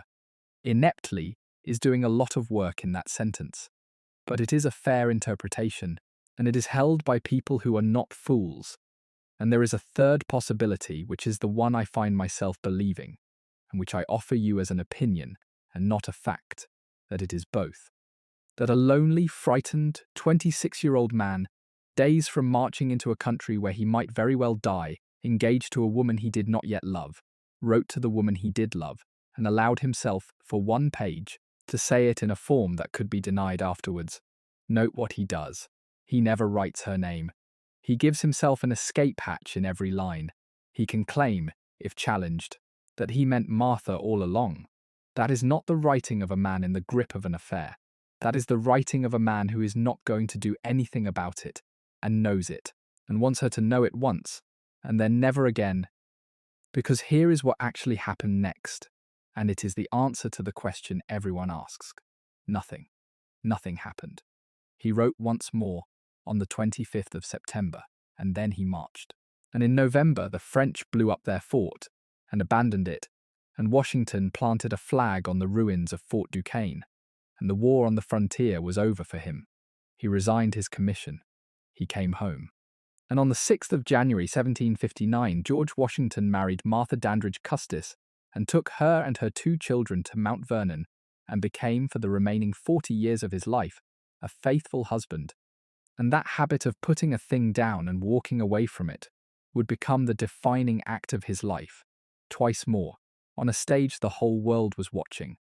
At the end of the Revolution, with an adoring army at his back and a broken Congress in front of him, when he could simply have taken the country and nobody could have stopped him, he walked into a room in Annapolis and handed his commission back and went home to his farm. When George III was told that Washington intended to give up power and return to his fields, the king is said to have remarked that if he did, he would be the greatest man in the world. He did it. And then he did it again 8 years later, walking away from the presidency when he could have held it until he died, and inventing, by walking away, the idea that power in a republic is something you hand back. I bring it up here because it is the same muscle. The man who could put down an army and a crown had been practicing on something smaller and harder, at 26, in a tent, with a pen in his hand. He was extraordinarily good at not taking what was offered. It is the whole of his greatness, and this is where you first see it working. There is no evidence of any kind that George Washington and Sally Fairfax ever had an affair. Not a letter, not a rumour, not a diary entry, not a servant story. Not one whisper in a colony that whispered about everything. Every generation since those letters surfaced has tried to make this into a scandal, and the record simply refuses. 2 people, in a world with no privacy, who saw each other constantly for the next 14 years. And nothing. And there was no privacy. That is the part a modern listener has to work to feel. These were houses full of people, family, guests, and above all enslaved men and women who were in every room, all day, every day, invisible to the gentry precisely because they were always there. Nothing happened in a Virginia great house that was not witnessed. There were no locked doors, no unobserved hours, no way for 2 people of that standing to be alone anywhere for any length of time without a dozen witnesses knowing exactly where they both were. Servants talked to servants. The enslaved households of neighbouring plantations were connected by kinship and knew everything about everybody. The gentry's own letters are full of other people's business. If there had been an affair, somebody would have seen it, and somebody would have said it, and it would have surfaced within a generation. It never did. The silence in that record is not evidence of good manners. It is evidence, and I want to say plainly that this is the most impressive part of the story. And the reason is worth an evening. It is easy to admire a person for what they do. It is much harder to see what was not done. Washington was in love with his best friend's wife. His best friend's family had made his entire career, and he married someone else, honoured her completely, kept the friendship, kept the neighbourly dinners, kept the correspondence, and carried the rest of it silently for 40 years without ever once, so far as any record shows, acting on it or complaining about it or using it. The famous self-command that would hold an army together through Valley Forge and hand back power at the end of a war did not arrive from nowhere. You are watching it get built at 26. In a tent, in 1 page. Consider what a letter physically was to her, because it was not what a letter is now. A sheet of rag paper folded and sealed with wax, carried by a man on a horse from a camp in the mountains, and covered in his actual handwriting, the pressure of his hand on the page, the places where the pen caught, the words he crossed out. There was 1 copy in existence. He rarely copied his personal letters. That is why so few of them survive. So what she was holding was the only version there would ever be, and the nearest approach to his presence that could travel. People in that century kissed letters and slept with them and had them buried with them, and this was not sentimentality, it was the technology. A letter was a piece of the person. That is what was in the bundle in Somerset for 53 years. And what did she do with the letter?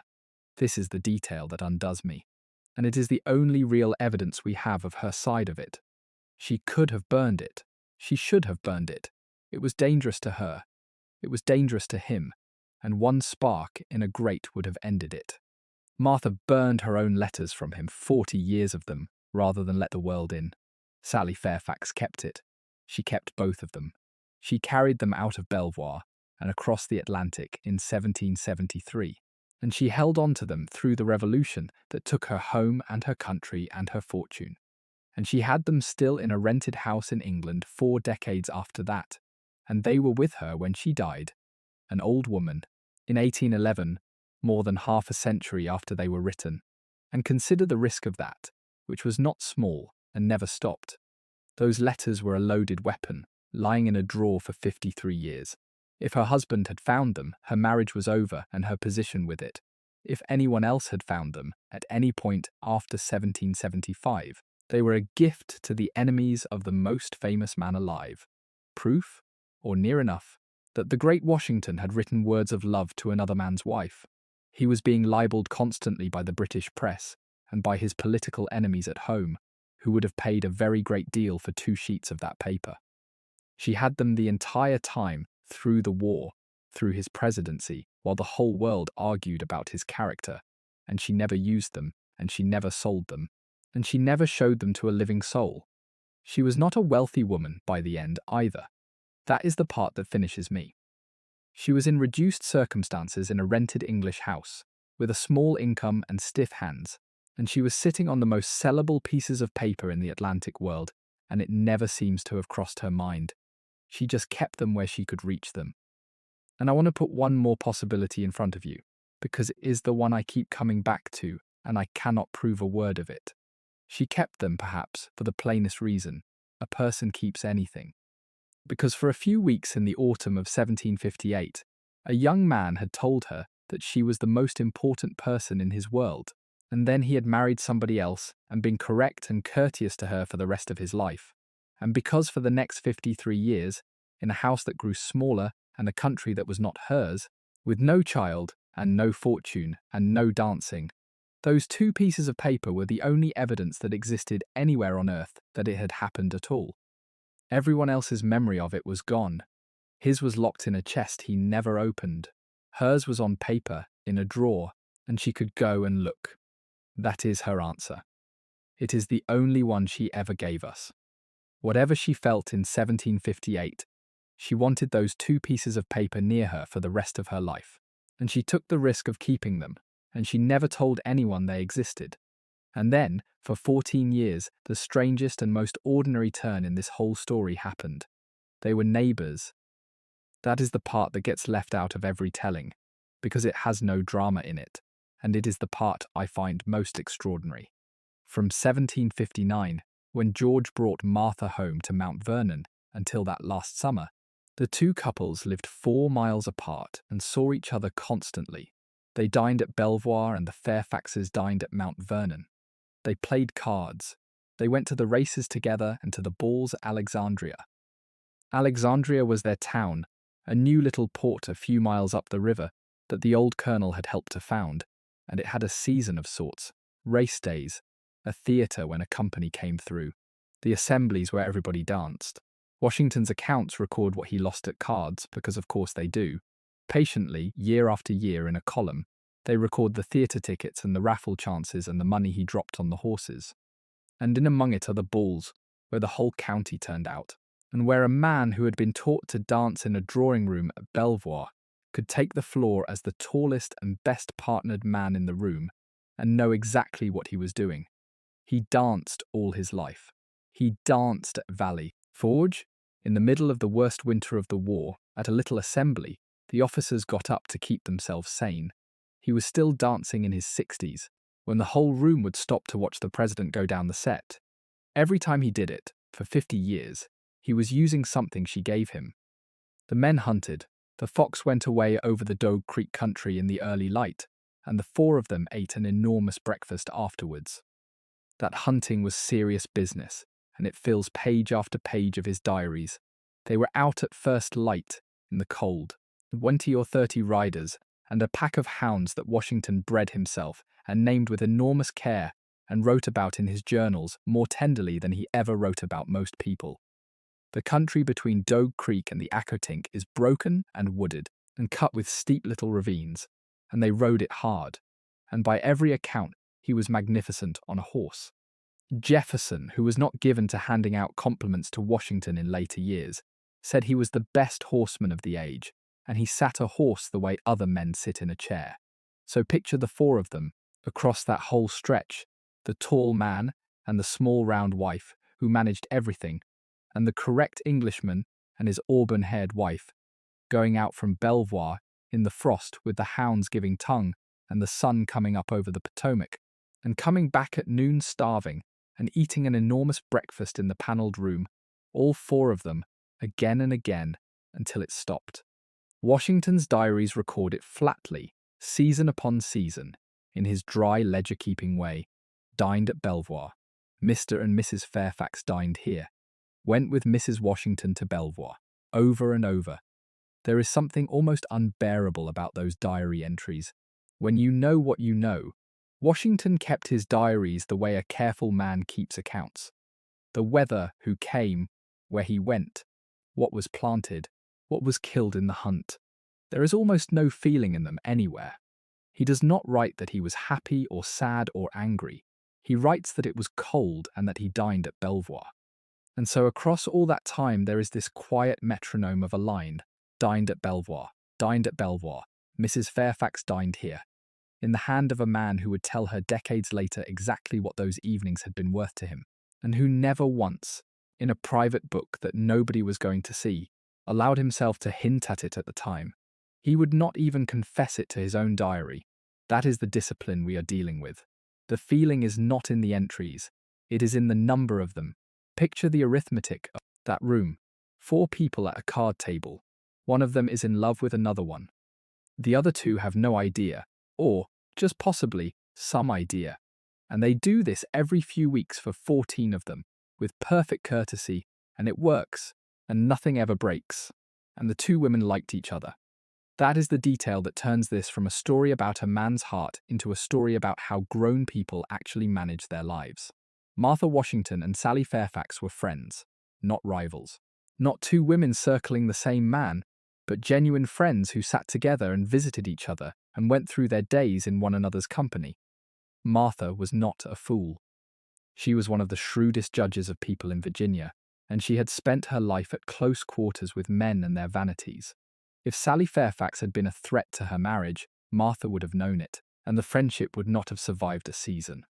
There is a version of Martha Washington that the 19th century invented, and that has stuck: the placid, plump, motherly old lady in the cap, knitting by the fire, faintly dull. It is nonsense. She was 30 when she came to Mount Vernon, and she had already buried a husband and 2 children and run a great estate alone. She had chosen Washington from a field of suitors when she could have had anyone in Virginia and did not need any of them, and she walked, at 30, into a neighborhood where the most admired woman in the county lived 4 miles away and had known her husband since he was a boy, and where every dinner for the rest of her life would be at that woman's table, or with that woman at hers. Whatever she worked out about the situation, and I would put money on her having worked it out entirely, she handled it by making a friend of her and keeping her for 14 years, and then writing to her in old age to invite her home. That is not placidity. That is a formidable woman playing a difficult hand extremely well, for decades, without ever once letting it show. It survived 14 years, and it survived, as we will see, right to the end of both their lives. What the 2 women were to each other, we cannot know. But I will say this: Martha had the man and the children and the noise and the enormous happy chaos of a full house. Sally had the beautiful empty one downriver, and the letters, and the arithmetic she had done at 17 in a ballroom. And of the 2 of them, only one had a piece of paper hidden away that said she had once been loved past all sense by the most extraordinary man either of them would ever meet. There is no telling what either of them thought about that. There is only the fact that they sat together and were kind to each other for 14 years. Then, in 1773, the grief came, and it came to Mount Vernon. Martha had brought 2 children into the marriage, Jackie and Patsy Custis. Patsy, the girl, had epilepsy, which that century could neither treat nor explain, and which had shadowed her whole short life.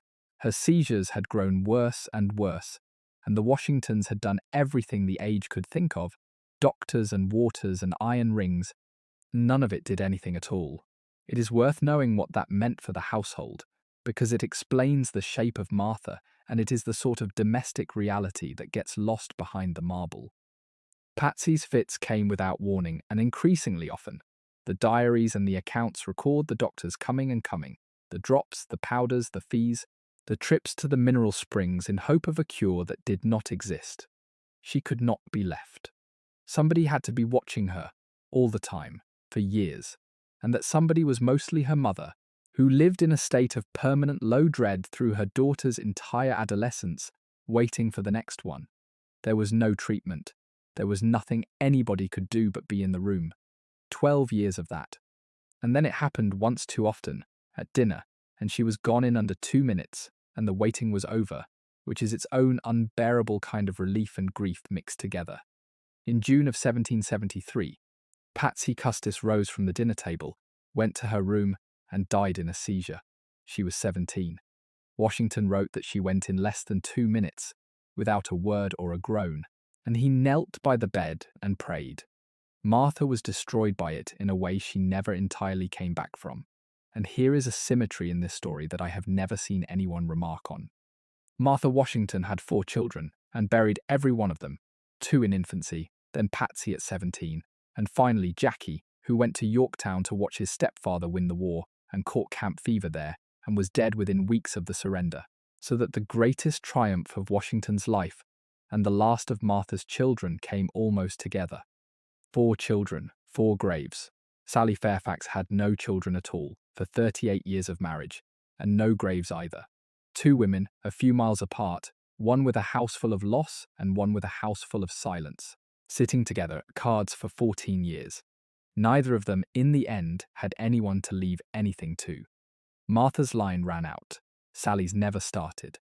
And when they were old, all each of them had left of the whole business was paper. Martha with a lifetime of her husband's letters, which she burned, Sally with 2 of them, which she did not. And the Fairfaxes came up the river and grieved with them. That is what the record says. Sally and George William mourned with the Washingtons for the girl, and there is something quietly awful in that, when you hold it against everything else. A childless woman of 43, who had spent 25 years in a house with no children in it, coming up the river to sit with a friend who had just lost her 3rd. What do you say? What is there for her to say, of all people, in that room? She had never had one to lose and had spent a lifetime being pitied for it. And now she was the one doing the comforting, and the woman she was comforting had the man they both, in their different ways, revolved around, and had just lost a daughter in front of him. 2 women in a house on a bluff, one with an empty nursery and one with an empty chair, neither of them able to say the true words to the other. They sat together anyway.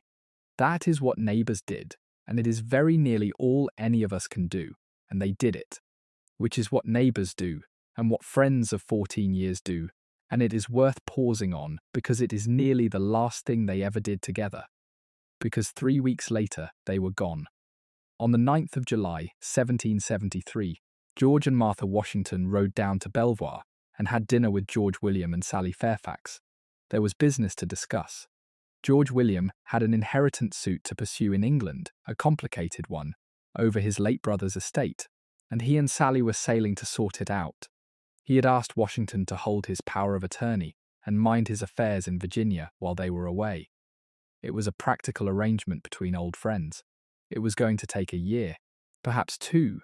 They had dinner. They said goodbye. The Fairfaxes sailed, and that was the last time George Washington ever saw Sally Fairfax, and neither of them knew it. And I want you to sit with that for a moment, because it is the truest note in this story, and it is true in every life. There was no scene. There was no farewell that anyone thought was a farewell. There was a dinner among 4 people who had been in and out of each other's houses for 14 years, and some talk about lawyers and shipping, and a promise to write, and the last of it went by unmarked, on an ordinary July evening, exactly as such things always do. And what were they talking about that evening, over the last dinner any of them would ever have together? Lawyers, shipping, whether the suit would take 1 year or 2. Who would hold the power of attorney and what needed doing about the tenants? Probably the weather, and the crop, and Patsy, 3 weeks in the ground. Possibly the news from Boston, where a quarrel about tea was building that none of them yet knew was the end of their world. Certainly not one word about 1758, because they never spoke of it once, so far as anyone can tell, and none of them could see what was coming. In July of 1773, the quarrel with Britain was a serious grievance, and not yet a war. The tea was still in the warehouses. Lexington was some way off, and a Virginia gentleman could still assume that the arrangement he had been born into would go on. Every person at that table expected to die a subject of King George. The idea that the tall man passing the wine would, within a very short while, be commanding an army against the crown, and that the correct Englishman opposite him would be an exile whose property was forfeit, and that the country they were sitting in would cease to exist, and be replaced by something with no king in it at all, would have struck all four of them as lunacy. They were saying goodbye at the end of a world without knowing there was an end or that it was a goodbye. 2 years. That is all the time that arrangement had left, and they spent their last evening of it discussing a lawsuit. 4 middle-aged people at a table on a hot July night, being pleasant, making arrangements, entirely unaware that the ship they were about to board was taking 2 of them out of that room forever, and that the country they were standing in was nearly out of time. It is the most ordinary evening in this entire story, and it is the one I would give anything to have been in the corner of. She was 43. He was 41.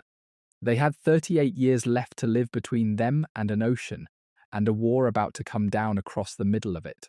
Neither of them would ever be in the same room as the other again. This is what I most want you to take away from tonight, and it has nothing to do with George Washington. Almost every last occasion is like that. The final time you will ever see someone, you will almost certainly not know that it is. There will be no music and no farewell speech.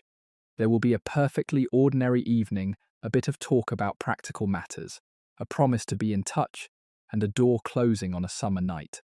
And then 38 years and an ocean. If they had known, the 4 of them at that table, they would have said something else, or looked at each other differently, or sat a little longer. They did not know. Nobody ever does. And so the enormous moment goes by disguised as nothing much, which is, when you think about it, mercy of a kind. They had their dinner. They said the ordinary words. And the ordinary words turned out to be the last ones. By the following January, George William wrote from England to say he did not expect to come back. The suit was going to take years. They had taken a house in York. It made no sense to keep a great empty mansion standing idle across an ocean. And so he gave Washington instructions, rent Belvoir and sell the contents. And so we come to the auction, which is the single strangest and most revealing episode in the whole of this story, and which almost nobody has ever heard of. On the 5th of August, 1774, the contents of Belvoir were sold at public auction on the lawn. Everything. The furniture out of the panelled rooms, the carpets, the curtains, the beds, the candlesticks, the china, the whole apparatus of the most elegant house on that stretch of the Potomac, carried out into the daylight and knocked down to the neighbours. Washington organised it because he held the power of attorney, and that was his duty. And then he bought it. He spent £169 that day, which was a serious sum, and he bought, among much else, the furniture, the carpets, the curtains, the candlesticks, and a bust of the immortal Shakespeare, and he had all of it carried 4 miles up the road to Mount Vernon. We know the list because he wrote it down, in his own hand, in his own accounts. The way he wrote everything down, that is the eerie part. Somewhere in the ledgers of Mount Vernon, there is a line of tidy figures recording that on the 5th of August, 1774, George Washington purchased the bed hangings and the looking glasses and the mahogany out of the house of Sally Fairfax. Itemized, priced, totaled. He was the most meticulous accountant of his age. He recorded the cost of everything he ever did, down to the shillings. And so the one transaction in his life that carries the most feeling is preserved in the driest possible form as a column of numbers, which is precisely how he would have wanted it, and precisely how he preserved all the rest of her, in a form that could not be used against him. Now, the generous interpretation, and the one his own household understood, is that he was keeping it safe. His friends were coming back one day, and when they did, their things would be waiting, and he was simply the good neighbour holding the family silver. There is a second sale in December, and the house goes to a clergyman named Andrew Morton on a 7-year lease, and it is all perfectly businesslike. And there is a harder line in those instructions that must not be skipped over, because it is the true cost of that tidy arrangement. George William Fairfax, settling his affairs from an armchair in England, directed the sale not only of his furniture and his land, but of his people. The enslaved men and women of Belvoir were among the assets to be disposed of, and their disposal was part of the business that Washington, as attorney for his friend, was handling. So when we picture that lawn in August, with the carpets laid out on the grass, and the neighbours bidding, and the colonel buying up the curtains, we have to picture the rest of it too, human beings, who had built and run and served that beautiful house, being counted among its contents and settled like a debt by a man across an ocean who never saw their faces again, to tidy up an estate he had given up on. There is no letter from any of them. There is no record of where they went. The most elegant house on the Potomac dissolved, and its furniture went 4 miles up the road to Mount Vernon and was cherished for 40 years, and the people went wherever the sale sent them, and nobody wrote down their names. But sit with it for a second.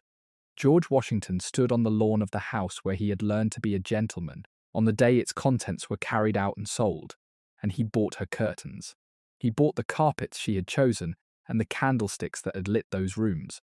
He took them home and put them in his own house where his wife lived, and he lived among them for the rest of his life. Whatever else that is, it is a man who could not bear to watch that house be dispersed among strangers. The window curtains from Belvoir hung at Mount Vernon. Think about that, the next time you picture the father of his country. And it was not a discreet transaction, either. An estate auction in colonial Virginia was a social occasion and a spectacle. The neighbours came from 30 miles. The goods were carried out onto the grass and laid in lots. There was drink, there was gossip, and everything went under the hammer in front of everyone. So Washington did this in public. He stood on that lawn among his neighbours, with the contents of the house laid out on the grass in the August heat, and he bid bed hangings, carpets, chairs, the looking-glasses, a bust of Shakespeare. And every person on that lawn watched Colonel Washington of Mount Vernon buy up the furnishings of Belvoir, and every one of them thought, quite reasonably, that he was doing his absent friend a kindness and minding the property, because that is exactly what he was doing. Both are true. He was minding the property. He also went home with her curtains. And this is the pattern of the man, once you see it.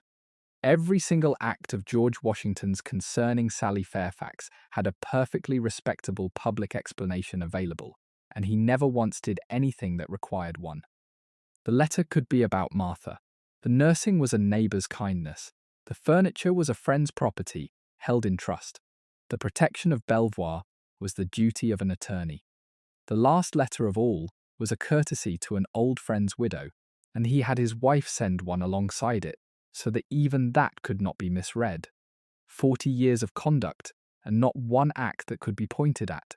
He built the whole of it so that it could never be proved, and it never has been, and the only reason we are talking about it at all is that a woman in England declined to burn 2 pieces of paper. He was that careful. He was that careful for 40 years about a thing he never did. Then the world came apart, and it came apart directly across the middle of this friendship. The quarrel with Britain that had been building for a decade turned, in 1775, into a war. And on the far side of it, in the summer of that year, George Washington rode to Massachusetts and took command of the Continental Army, and became, formally, a rebel and a traitor to the crown, with a price on his head. Up to the very moment he left, he was still minding George William Fairfax's Virginia affairs. He handed them over and went to fight the country the Fairfaxes had gone home to, because that is what the Fairfaxes were now. They were in England, and they stayed in England, and the family that had made Washington was, by the plain arithmetic of the thing, on the other side. There is one small thing the 2 men did together right at the end, before any of it happened, that I find almost unbearable in hindsight. In 1772, the season before the Fairfaxes sailed, George Washington and George William Fairfax sat together on the vestry of a new church at Pohick, near both their houses, and between them they paid for the gilding of the altar. That was the last piece of business of their long partnership on Virginia soil. Two neighbours, two friends of 25 years, putting up the money to gild an altar in a parish church that both of them expected to be buried near. Within 4 years, one of them was a rebel commander with a price on his head, and the other was an exile in England, who would never see the place again. The church is still there. The altar they gilded is still there. The Fairfax name meant the crown, the proprietary, the peerage, the whole apparatus of the old order the Revolution existed to sweep away. Loyalist estates in Virginia were confiscated.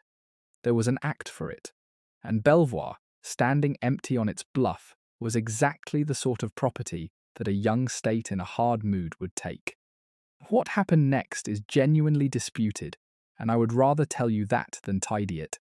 Some accounts have Washington shielding the place, the commander of the American army, from the field, using what standing he had to keep his loyalist friend's estate out of the hands of the confiscators. Others record flatly that Virginia's Confiscation Act of 1779 took it like the rest, and that when George William later wrote asking for help recovering his losses, Washington had to tell him that the acts were binding and there was little to be done. Both versions are in the sources. What is certain is narrower. The estate stayed in Fairfax's hands in some form, passing eventually to a nephew, and the family never lived on it again. And George William spent his last years in England petitioning for a restitution that never came. He never stopped writing to George William either. The two of them corresponded for 41 years, and more than 200 of their letters survive, and some of the most open things Washington ever wrote about the crisis with Britain. He wrote to the man in England whose wife he had loved. That correspondence is one of the small wonders of the period. Here is an American rebel in arms against the king, writing letter after letter to an English gentleman with loyalist sympathies, and the pages are not guarded or cold. They are the letters of two old friends who have decided that the collapse of an empire is not going to be permitted to touch them. George William, for his part, came to describe Britain's war against America as a diabolical business, which is a striking phrase from a man of his family and his position, sitting in England while it was going on. He did not have to say that. It cost him something to say it. And Washington, for his part, never treated him as an enemy for a single line. Two men, on opposite sides of the largest quarrel of their century, who simply refused to let it be personal. In a war that set brother against brother up and down the continent, that friendship held across an ocean for its entire duration. It is worth remembering how rare that was, because the Revolution was a civil war, and it behaved like one. Perhaps a fifth of the colonists stayed loyal to the king, and they were not strangers.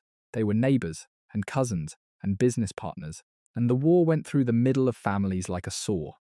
Benjamin Franklin's own son William was the royal governor of New Jersey and stayed loyal, and his father never forgave him, and the two of them died estranged after Franklin cut him out of his will, with a line about the pain it gave him to have been opposed by his own son. Mobs tarred people. Property was seized, houses were burned, and something like 60,000 loyalists left the country for good when it was over, to Canada and to England, and most of them never saw their homes again. That was the ordinary temperature of it. And in the middle of that, a Virginia rebel and an English loyalist went on writing each other friendly letters for 8 years of war, and the rebel minded the loyalist property. Neither said a word against the other. The Fairfaxes were among those 60,000. They just left early, and by accident, and for a lawsuit. And here is a thing I find quietly magnificent about all of them. Nobody in this story behaved badly. The loyalist did not denounce his rebel friend. The rebel did not take his loyalist friend's land when it would have been easy and even patriotic. The wife kept her letters and kept her mouth shut. The other wife kept the friendship. 4 people. In the middle of a revolution that tore families apart from one end of the continent to the far side of it, and not one of them took the small, mean option. Belvoir burned in 1783. Nobody is quite sure how. The house had stood empty and tenanted and neglected through 8 years of war, and in the year the war ended, fire went through the mansion and several of the outbuildings, and the most beautiful seat on the river was gone. The walls stood. Everything else went. 2 summers later, in 1785, George Washington rode down and walked through the ruins. He was 53. He had won the war.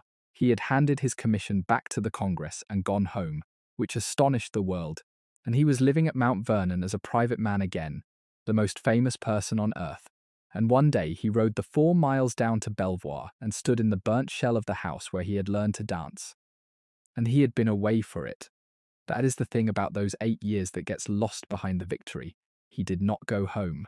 From the summer of 1775 until the very end of the war, 8 campaigning seasons. End to end, he was with the army, and he saw Mount Vernon exactly twice briefly in passing, on the way to Yorktown. His farms went to seed under a manager. His wife came to him in camp each winter because he could not come to her. His stepson died. His mother complained. And in the middle of all that, 4 miles from his own front door, the finest house he had ever known burned to the ground with nobody to care for it.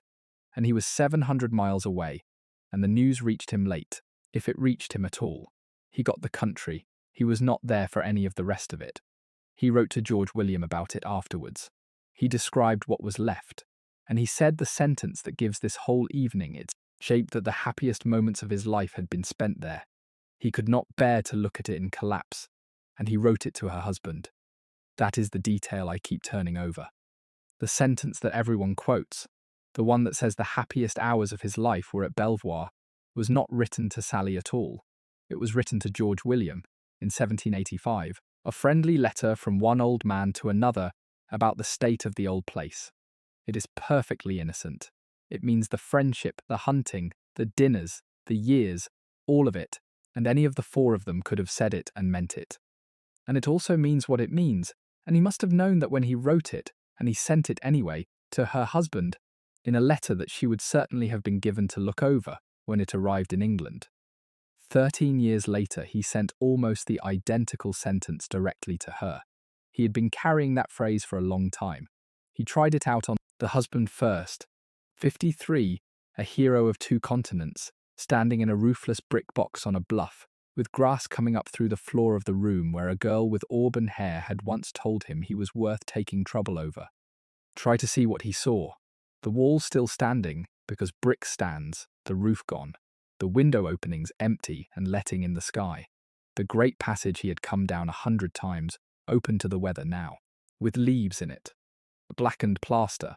The garden, that large and well-furnished garden stored with a variety of valuable fruits, gone wild and half returned to the woods, and the fruit trees still there, and nobody to pick them.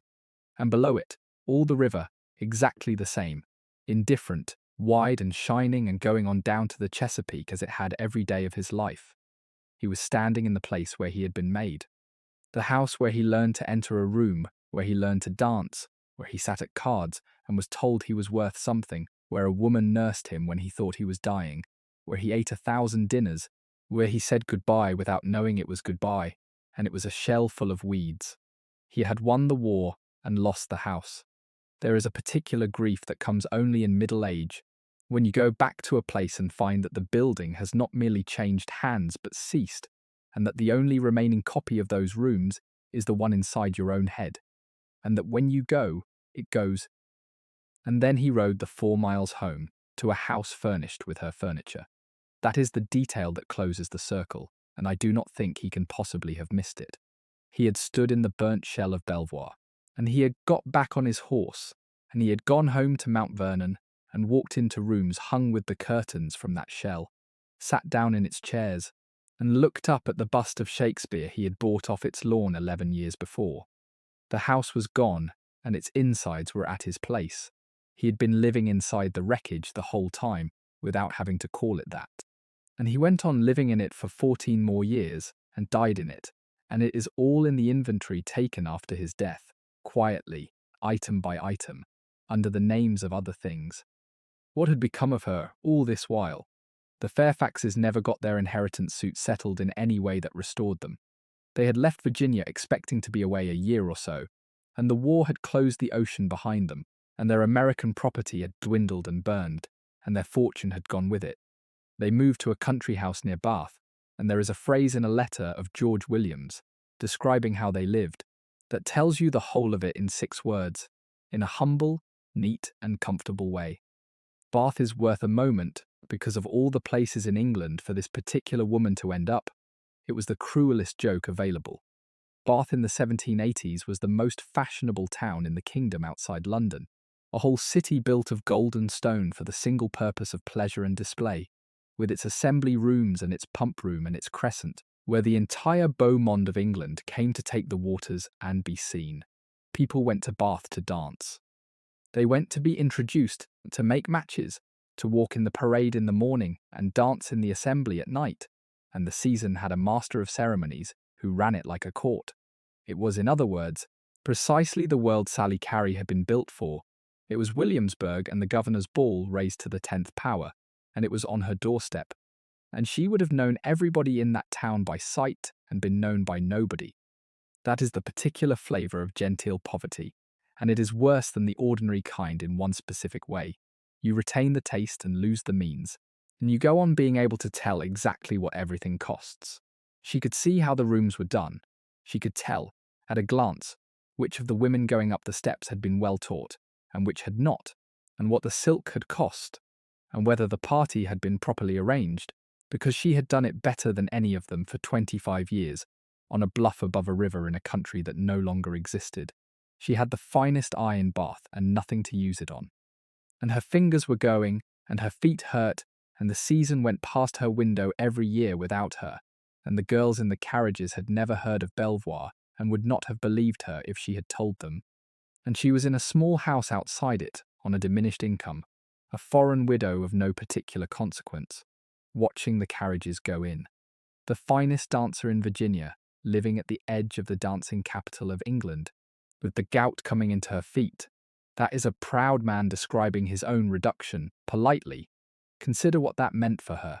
Sally Fairfax had married at 18, expecting to be Lady Fairfax of Belvoir, mistress of the finest house on the Potomac, with 5 million acres of family interest at her back. She ended in a small rented place in the west of England, in genteel, reduced circumstances, with no children, no house, no country, no way home. She had crossed an ocean for a legal case and lost her entire world by accident. Everything she had calculated in that ballroom in 1747 had come out wrong through no fault of hers, because history had walked through the middle of it, and George William, who was never a well man, faded through the 1780s and died at their house near Bath on the 3rd of April, 1787. They had been married 38 years. There is one Fairfax who stayed, and he is a small consolation in all this. Brian Fairfax, George William's younger half-brother, remained in Virginia through the whole of it. He was a loyalist by conviction too, and made no secret of it. And in the middle of the war, he wrote to Washington saying so plainly, and Washington wrote back that a difference of political opinion would never make any difference to their friendship, which is a remarkable sentence from the commander of an army in the field. Brian went on being his neighbour and his friend for the rest of his life. He became a clergyman. He eventually inherited the family title, the barony that never reached George William, and became the 8th Lord Fairfax while living quietly in Virginia, which must be one of the stranger outcomes of the American Revolution. And he was there at the end, one of the old Belvoir circles still standing beside Washington in his last years, when nearly everyone else from those evenings was dead or across an ocean.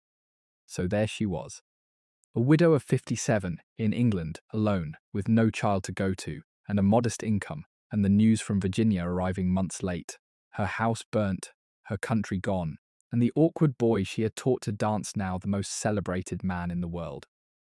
She stayed. She lived on at Bath for another 24 of them, and the record is very thin, which is its own kind of answer. And picture how she learned things, because it explains the peculiar loneliness of it. Everything came by ship. The news of Belvoir burning reached her weeks or months after the ashes were cold. The news of Yorktown, of the peace, of the Constitution, of her old neighbour being made president of a country that had not existed when she left it. All of it arrived in packets, out of date, in other people's handwriting, from 3,000 miles away. She was not watching her world change. She was being informed of it, afterwards by letter. There was nothing she could say or do about any of it. A woman in a small house in Somerset, opening a packet from Virginia in the winter, and finding out that the boy she taught to dance had just been made the first president of the United States by the unanimous vote of an entire nation, and then putting it down and going on with her mourning in a country where nobody in the room had ever heard of Belvoir. 24 years. Say that slowly, because it is longer than her whole girlhood, longer than the Revolution, longer than Washington's entire public career from the first shot to the last day of his presidency. She was a widow in England for 24 years, in rooms, with no child, no husband, no country, no house, and no prospect of any. She got up every one of those mornings. She had her breakfast and answered her letters and saw whoever there was to see, and the years went by in a small English town, and almost nothing happened in any of them worth writing down, and she did it, and did it, and did it until she was 81. There is no drama in that at all, which is exactly why nobody tells it. Most courage looks like this. It is not the letter from the camp. It is the 8,000 ordinary mornings afterwards on your own, with your hands hurting, in a country that is not yours. She saw the few friends she had. She wrote to her nieces and nephews and her sister-in-law in Virginia. Her fingers thickened and stiffened with arthritis, and gout came into her feet. And the woman who had been the finest dancer in Virginia stopped being able to walk easily across a room. She told her sister-in-law that she longed to come home to Virginia, and that her health would not permit her to cross the Atlantic again. And she knew, besides what she did not say, that even if she could cross it, there was nothing to cross to. Belvoir was ash. She would arrive as a poor relation, dependent on the generosity of her family, an old woman in somebody's spare room. So she stayed in Bath, and she got older, and somewhere in her things, in a bundle of papers, were 2 letters from 1758. And then, on the 16th of May, 1798, at Mount Vernon, an old man sat down and wrote to her. He was 66. He had been the commander of the army, and then, for 8 years, the first president of the United States, and he had handed that back too and come home, worn out, as he put it, by the toils of his past labour, and seated again under his own vine and fig tree. He had not seen her in 25 years. She was nearly 70. There is a phrase he uses in that letter that he used all his life, and it is worth knowing what it meant to him. He says he is again seated under his vine and fig tree. It is out of the Bible, out of the prophet Micah, and the whole of the verse is the picture of a man sitting under his own vine and his own fig tree, with nobody left to make him afraid. It was Washington's private image of what he wanted, and he used it over and over across a lifetime, always meaning the same: to be left alone, at home, on his own land, with the wars over. He had spent his entire adult life not getting it. And now, at 66, he had it at last, and he sat down under it. And the first use he made of his hard-won peace was write to a woman in England, to tell her that the best hours he ever had were somewhere else, 40 years ago, in somebody else's house. He wrote her a newsy, careful, roundabout letter, and it is an old man's letter. It goes through the neighbours, who has died, who is married, whose children are grown, and it is essentially a roll of the dead, which is what correspondence becomes when you are 66. He goes down the list of the people they both knew on that stretch of river, and the refrain is that they have left the stage of human life. Mason, Colonel McCarty and his wife, Chichester, Lund Washington, the Wagoner family, all gone. The visitors on the Maryland side are gone and going.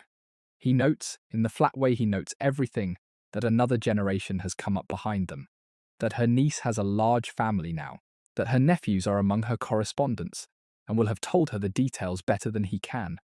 He mentions that a young woman has just died, the second wife lost by the same man, both of them very fine women. That is the body of the letter. 2 old people, on opposite sides of an ocean, going through the names of everybody they used to have dinner with, and ticking them off. And in the middle of that column of the dead, without warning, he tells her that the happiest hours of his life were spent in her company. It is the only living line in the letter, and he put it in the middle of a list of graves. Nearly 25 years, he says, have passed since I have considered myself the permanent resident of this place. So many important events have occurred, such changes in men and things, that the compass of a letter would give you but an inadequate idea of them. And then, in the middle of the pleasantries, without warning, he says it, and he says it plainly. At 66, having done everything a man can do in this world, none of those events, he writes, nor all of them together, have been able to eradicate from his mind the recollection of those happy moments. The happiest, he writes, of my life, which I have enjoyed in your company. Let that settle for a moment. He had commanded the army that made a nation.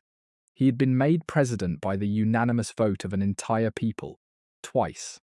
He had been offered, in effect, a crown and had handed it back, and the world had not stopped talking about it. And he sat down in his old age and told a woman in England that none of it, not one bit of it, not all of it stacked together, had ever displaced the memory of some evenings in her house 40 years earlier. And then he did something even more extraordinary, and it is the detail that tells you what kind of marriage the Washingtons actually had.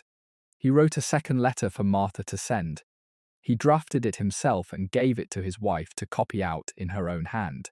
And Martha copied it and added a few touches of her own, and it went in the same packet. And that letter invited Sally Fairfax to come home. Come back to Virginia, it said. Rebuild at Belvoir. Live out your last years here, near us, among the people who knew you. Sit with the arrangement of that for a moment, because it is remarkable in about 4 directions at once. Washington wanted her back so badly that he wrote the invitation himself. But he could not be the one to send it, because a man of 66 does not write to a widow across an ocean, asking her to come and live near him. So he wrote it in his wife's voice. And Martha, who knew exactly what her husband was and had lived beside him for 40 years, took the draft and copied it out, and added her own words to it, and put her name to it, and sent it. I do not think there is a way to take that except as generosity. Martha Washington understood perfectly well what those Belvoir evenings had been to him, and at the end of a long life she picked up her pen and invited the woman home. That is not a wife who feels threatened. That is a wife who is won so completely and loved so securely that she can afford to be kind about the one thing her husband never had. Consider what was actually being offered, because it was not a gesture. It was a whole last chapter. Come back, the letter said. Rebuild at Belvoir. The land was still there. The foundations were still there. The Washingtons were 4 miles up the road and had money and standing and would see her settled. She could have died in Virginia, in a new house on her own bluff above her own river, with the 2 of them coming to dinner. After 25 years of exile in a country that was not hers, in reduced circumstances, in a small house near a town full of people dancing, an old woman was handed the offer of going home, and every part of it was impossible, and both of them must have known it as they wrote. She was nearly 70 in an age when that was old. The crossing was 6 to 8 weeks of open ocean in a wooden ship, and it killed people half her age and in twice her health. She had gout and hands that would not work. She had no money to rebuild anything and would have arrived a pensioner. And Belvoir was not a house. It was a burnt foundation in a field, and she would have had to look at it. So the letter was, in the end, a kind of poem, something said because it was true rather than because it could happen. He wanted her home. Martha wanted her home, or was generous enough to write as if she did, and there was no way on earth to get her there. And all 3 of them were old, and everybody involved understood exactly what was being said and exactly why it could not be done. Sally did not come. Of course she did not. She was nearly 70, arthritic, with gout in her feet, and she could not have survived the crossing, and there was nothing at the other end of it but a burnt foundation and the charity of her relations. Whatever she felt, holding that letter in a small house near Bath, we do not know, because her answer, like everything else of hers, is lost. George Washington died in December of 1799. It was quick and it was stupid, the way such deaths are. He rode out around his farms in December in freezing rain and sleet, and came home wet and sat down to dinner without changing, because he was punctual and would not keep people waiting. By the next night his throat had closed. The physicians came and did what that century did, which was to bleed him 4 times, taking something like half the blood in his body from a 67-year-old man who was suffocating and none of it did anything except hasten it. He was calm about it and gave instructions about his burial and told them to let him go quietly. He died on the 14th of December, 1799, with Martha sitting at the foot of the bed, and his last recorded concern was that he should not be buried too soon. And 19 months after he had sent that letter across the Atlantic, that was that. Martha died in 1802, and Sally Fairfax, who had outlived Belvoir and her husband and her country, and both the Washingtons, lived on in England for another 9 years. She was gone at home in 1811, aged 81. There was no family with her, and no friends at the end. Her servants attended her, and that was all. Her coffin was carried down into Somerset to a small church at Ruthlington, and she was buried beside her husband, a long way from the Potomac, and the memorial there is the only monument she has. Ruthlington is a small place in the Somerset coalfield, a few miles from Bath, and the church there is dedicated to St. Mary Magdalene, and it is not grand. There is no crowd in this scene. There is a coffin and some servants, and a country parson, and an English churchyard in the rain, and that is the end of Sally Carey of Sealy's on the James, who was born to one of the largest fortunes in Virginia, and whose name a garrison once used for a password. Nobody there had ever seen the Potomac. Nobody there, in all likelihood, had the first idea who she had been, or that the woman in the box had taught the first president of the United States how to hold himself in a room, or that 2 letters in her effects would one day turn a nation's idea of its founder inside out. She was an elderly foreign widow of modest means who had died quietly, and they buried her next to her husband. And that was that. There is a plaque. Somebody transcribed it 100 years later, when the letters had made her famous and the researchers came looking. That is her monument, a piece of stone in a Somerset village, 3,000 miles from the bluff. And that would be the end of it. Nobody would ever have known any of this, except for the bundle of papers. After she died, her effects were sorted, and in time some of them made their way back across the Atlantic to her family in America. And in among them were 2 letters, in a young man's handwriting, from the autumn of 1758. They sat for decades. And then, on the 30th of March, 1877, the New York Herald, one of the largest newspapers in America, printed the text of one of them, and the country lost its mind.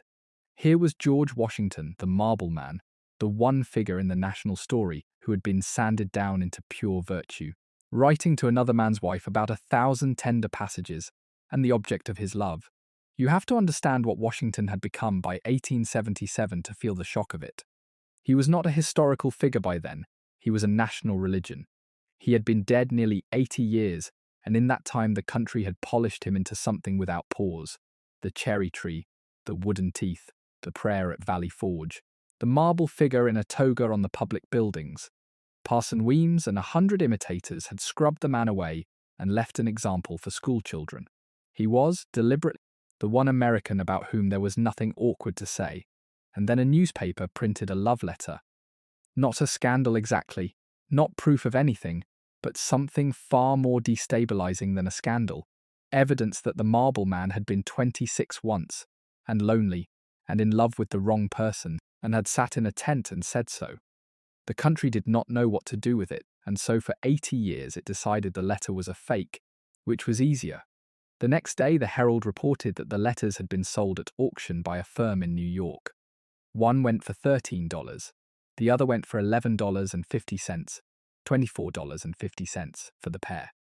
Of comparison, a decent overcoat in New York in 1877 would have cost you rather more than that, so would a month's rent in a plain lodging. The 2 most revealing documents about the inner life of the founder of the United States, written in his own hand, went out of a New York saloon for less than the price of a winter coat, because the men in that room could not make themselves believe the words on them, and what you do not believe is not worth much. Somewhere out there, for the next 80 years, a private collector had them in a drawer, and every serious historian in America went on writing that the letter was a forgery, and it sat in that drawer being genuine the whole time. That is what they fetched. The most intimate words George Washington ever wrote, and the private correspondence of the woman who made him, sold for less than the price of a coat, because in 1877 nobody could quite believe they were real. and for 80 years, they were not believed. Scholars decided the letter had to be a forgery, because the alternative was unthinkable and the original had vanished into a private collection the moment it was sold. Whole books were written explaining it away. And then, in 1958, 200 years after it was written, the manuscript surfaced in the Houghton Library at Harvard, and the experts went over it, and it was undeniably, unmistakably, in George Washington's own hand. And that changed the man. Not what he did, which was all on the record already, but what could be seen of him. Before those letters were authenticated, Washington was very nearly unreachable as a human being. The most documented and least known of all the founders, a man who left tens of thousands of pages and almost no interior. He never wrote about what he wanted. He never complained on paper. He burned nothing because there was nothing to burn. He simply never put it down. Jefferson bleeds all over his letters. Adams cannot stop arguing with himself. Franklin is winking at you from every page. Washington gives you the weather and the wheat. And then 2 sheets turn up in a library and there he is, 26, in a tent, saying that a destiny beyond the strongest efforts of human nature has arranged his life, and he cannot do anything about it. It is the only window in the entire building. She made it. By keeping them, Sally Fairfax handed the future the one piece of evidence that the marble man had an inside. So we know.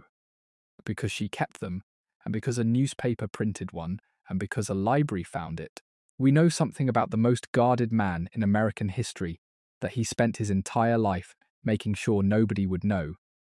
And there is a second thing that came out of that family's papers, much later, which is worth ending the archive on. Researchers going back through the Fairfax records in modern times, following the same trail that produced her note about the strange claim, have argued that Sarah Walker really was of part African descent, and that a later descendant went through the family documents cutting out the parts that said so. Think about what that means for the arithmetic of that Potomac neighborhood. If it is right, then Anne Fairfax, the first mistress of Mount Vernon, and George William Fairfax, the master of Belvoir and a member of the Governor's Council of Virginia, were mixed-race people at the very top of a slave-holding society, in a colony that would shortly go to war partly to preserve it.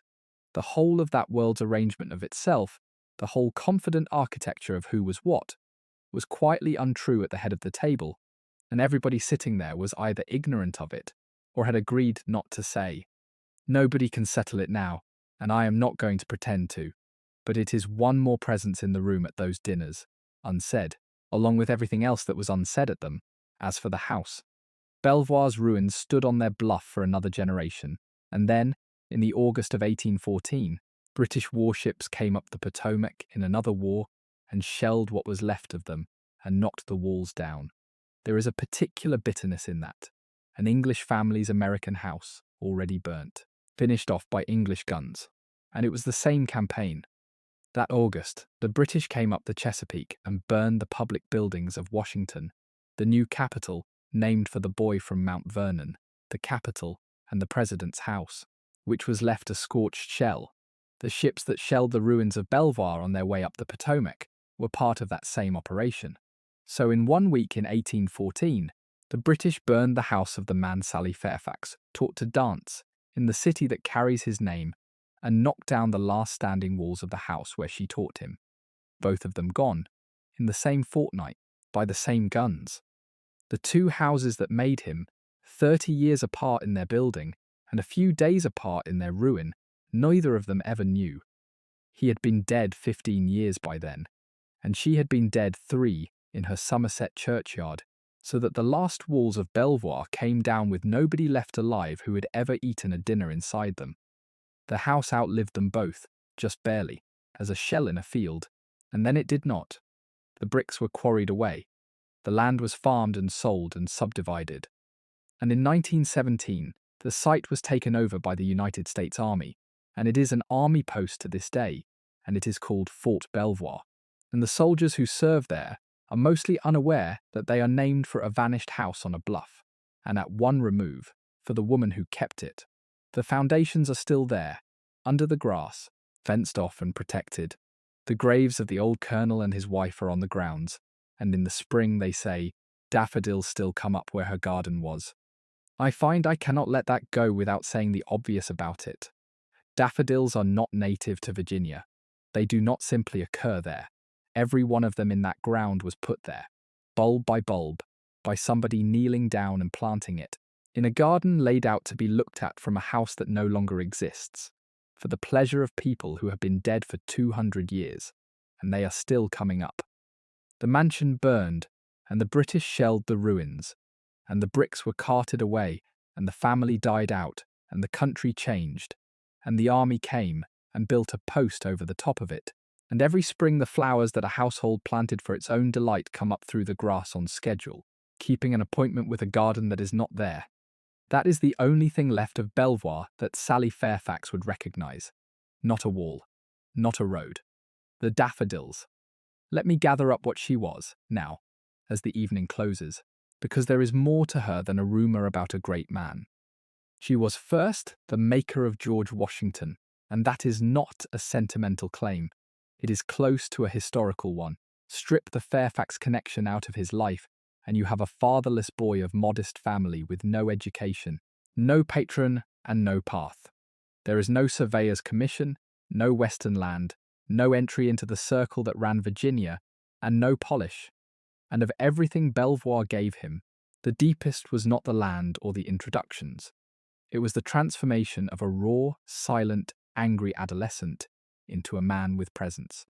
That was her work, done in a drawing room, evening after evening, out of nothing but attention and kindness and the assumption that he was worth it. The bearing that held an army together in the snow was learned at her card table. She never knew what she had done, and she died before most of it was even written down, and there is no statue of her anywhere. And the bearing was not decoration. It is worth being precise about this, because it sounds like a small claim and it is an enormous one. Washington was not the best general in the Revolution, and he knew it. He lost more battles than he won. He was not the finest mind among the founders, and he knew that too, and he sat in rooms with Jefferson and Madison and Hamilton and rarely said much. What he had, uniquely, was authority. Whatever it is that made men who had not been paid in a year stay in the lines at Valley Forge, that made an army of citizens who despised being ordered about accept his orders, that made a room of ambitious politicians go quiet when he came in, that let him stand up at Newburgh in front of officers who were half an inch from mutiny and put his glasses on and remark that he had grown grey and nearly blind in their service, and break the mutiny with a sentence. That was not strategy, that was presence, deployed at the exact moment the Republic needed it, and presence is learned. Somebody teaches you how to occupy a room. Somebody teaches you that stillness carries further than noise, that the man who says least is watched most, that dignity is a technique. He learned it at Belvoir. From her, she was second, a woman whose whole formidable equipment was spent on almost nothing through no fault of her own. This is the part that catches me. Everything Sally Carey had, the mind and the French and the wit and the judgment of people, was trained for one post in one parlour, and then history took even that away.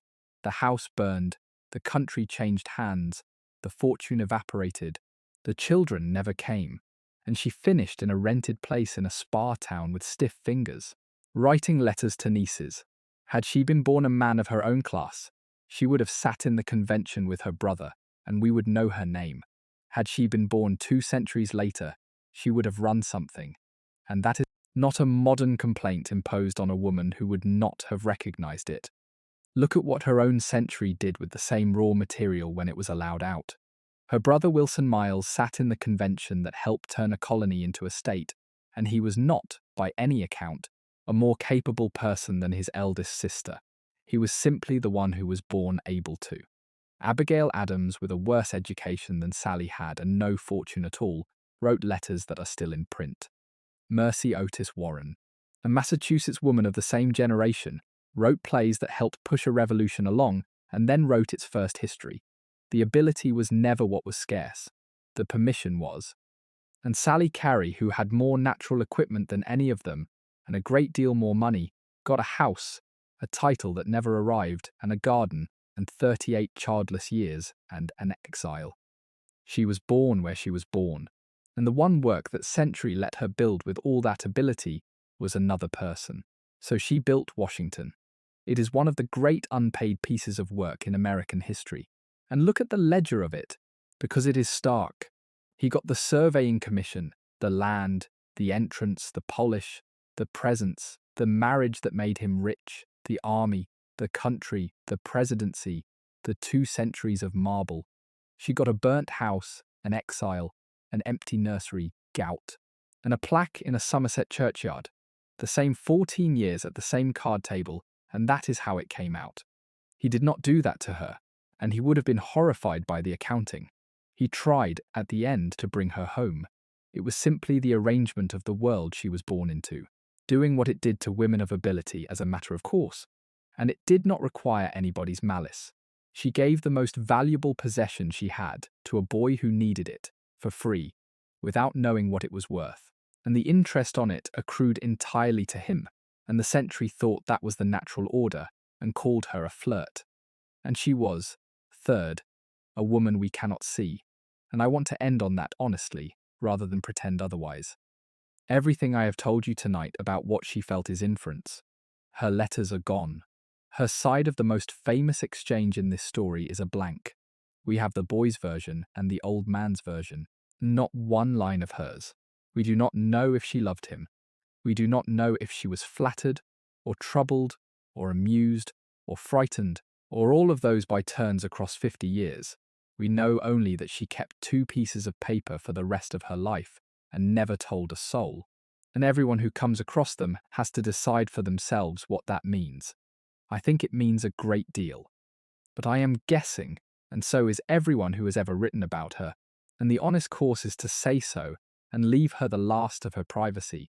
And I have come to think that the not knowing is not a gap in the story. It is the story.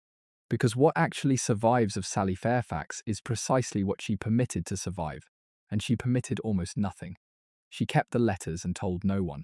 She wrote her own letters, hundreds of them, across a long life, and they are gone, and one suspects that is not entirely an accident of damp and fire. She defended her husband's name in writing and did not defend her own, because her own was never attacked, because she never gave anybody anything to attack it with. She had for 53 years the power to detonate the reputation of the most admired man on earth, and she sat on it, in poverty, in silence, until she died. That is a kind of discipline that we do not have a word for anymore, and it is at least the equal of his. We admire Washington for what he did not do. The whole of his greatness is a series of refusals, of the power he handed back, and the crown he would not take. Well, she refused too for longer, with less, and got nothing for it, and nobody has ever put up a statue to a woman for the things she declined to say. The 2 of them made the same choice at the same time in 1758, and kept making it for 40 years across an ocean, and neither of them ever discussed it with another living person. Whatever that is, it is not nothing, and it is not a scandal, and it may be the most grown-up thing in the whole of the founding generation. That is the woman I wanted you to spend this evening with.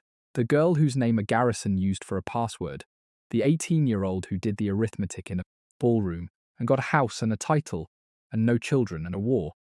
The teacher who took the awkward boy from 4 miles up the river and made him fit to lead a country. And the old woman in Bath, with her hands too stiff to dance, sitting in a small English room with 2 letters in a bundle, on the other side of an ocean from everything she had ever been. If she is remembered at all, she is remembered as a footnote in a man's life. The pretty neighbour Washington fancied. 3 lines in a biography, a bit of colour before the real business starts. I would like to leave you with the opposite proposition, because I think it is closer to true. She is not a footnote in his story. He is the surviving evidence of hers. Nearly everything she made is gone. The house burned, the papers burned, the fortune evaporated, the line ended, the country changed hands, and the garden is under an army post. One work of hers is still standing, and it is on the money, and it is in every schoolroom. And it held a republic together. At the 2 moments it could have gone the other way. She made a man who could walk into a room and be believed. Everything else she touched has vanished. That has not, and it will not. And that, in the end, is why I wanted to give you this particular evening rather than a grander one. It is not a story about a great man's secret. It is a story about the ordinary machinery of a life, about being 18 and doing the sensible arithmetic and finding out at 70 what it cost, about the person who made you and never got the credit, about the enormous feelings that most people, most of the time, simply carry quietly for decades and manage, and do not act on, and do not talk about, and take with them. Nearly everyone listening tonight has some version of it somewhere. Not a scandal, just a door that was not opened, and a life built next to it, and usually no letter at the end to say that it had been noticed. They never touched, so far as anyone can prove. They never ran away. They saw each other for the last time at a dinner party and did not know it. And 40 years later he told her, and only her, that nothing in the whole enormous story of his life had ever been as happy as the hours in her company. And his wife copied out the letter asking her to come home, and she could not come. And that is the entire romance. And it is all in the post. If quiet evenings like this one are something you would like to find again, you are always welcome to subscribe. And if you have enjoyed this evening together, a comment telling me where in the world you are listening from means more than you know. I look through all of them. Sleep well, stay warm, be kind to the people in your house, and I will see you in the next one. Good night.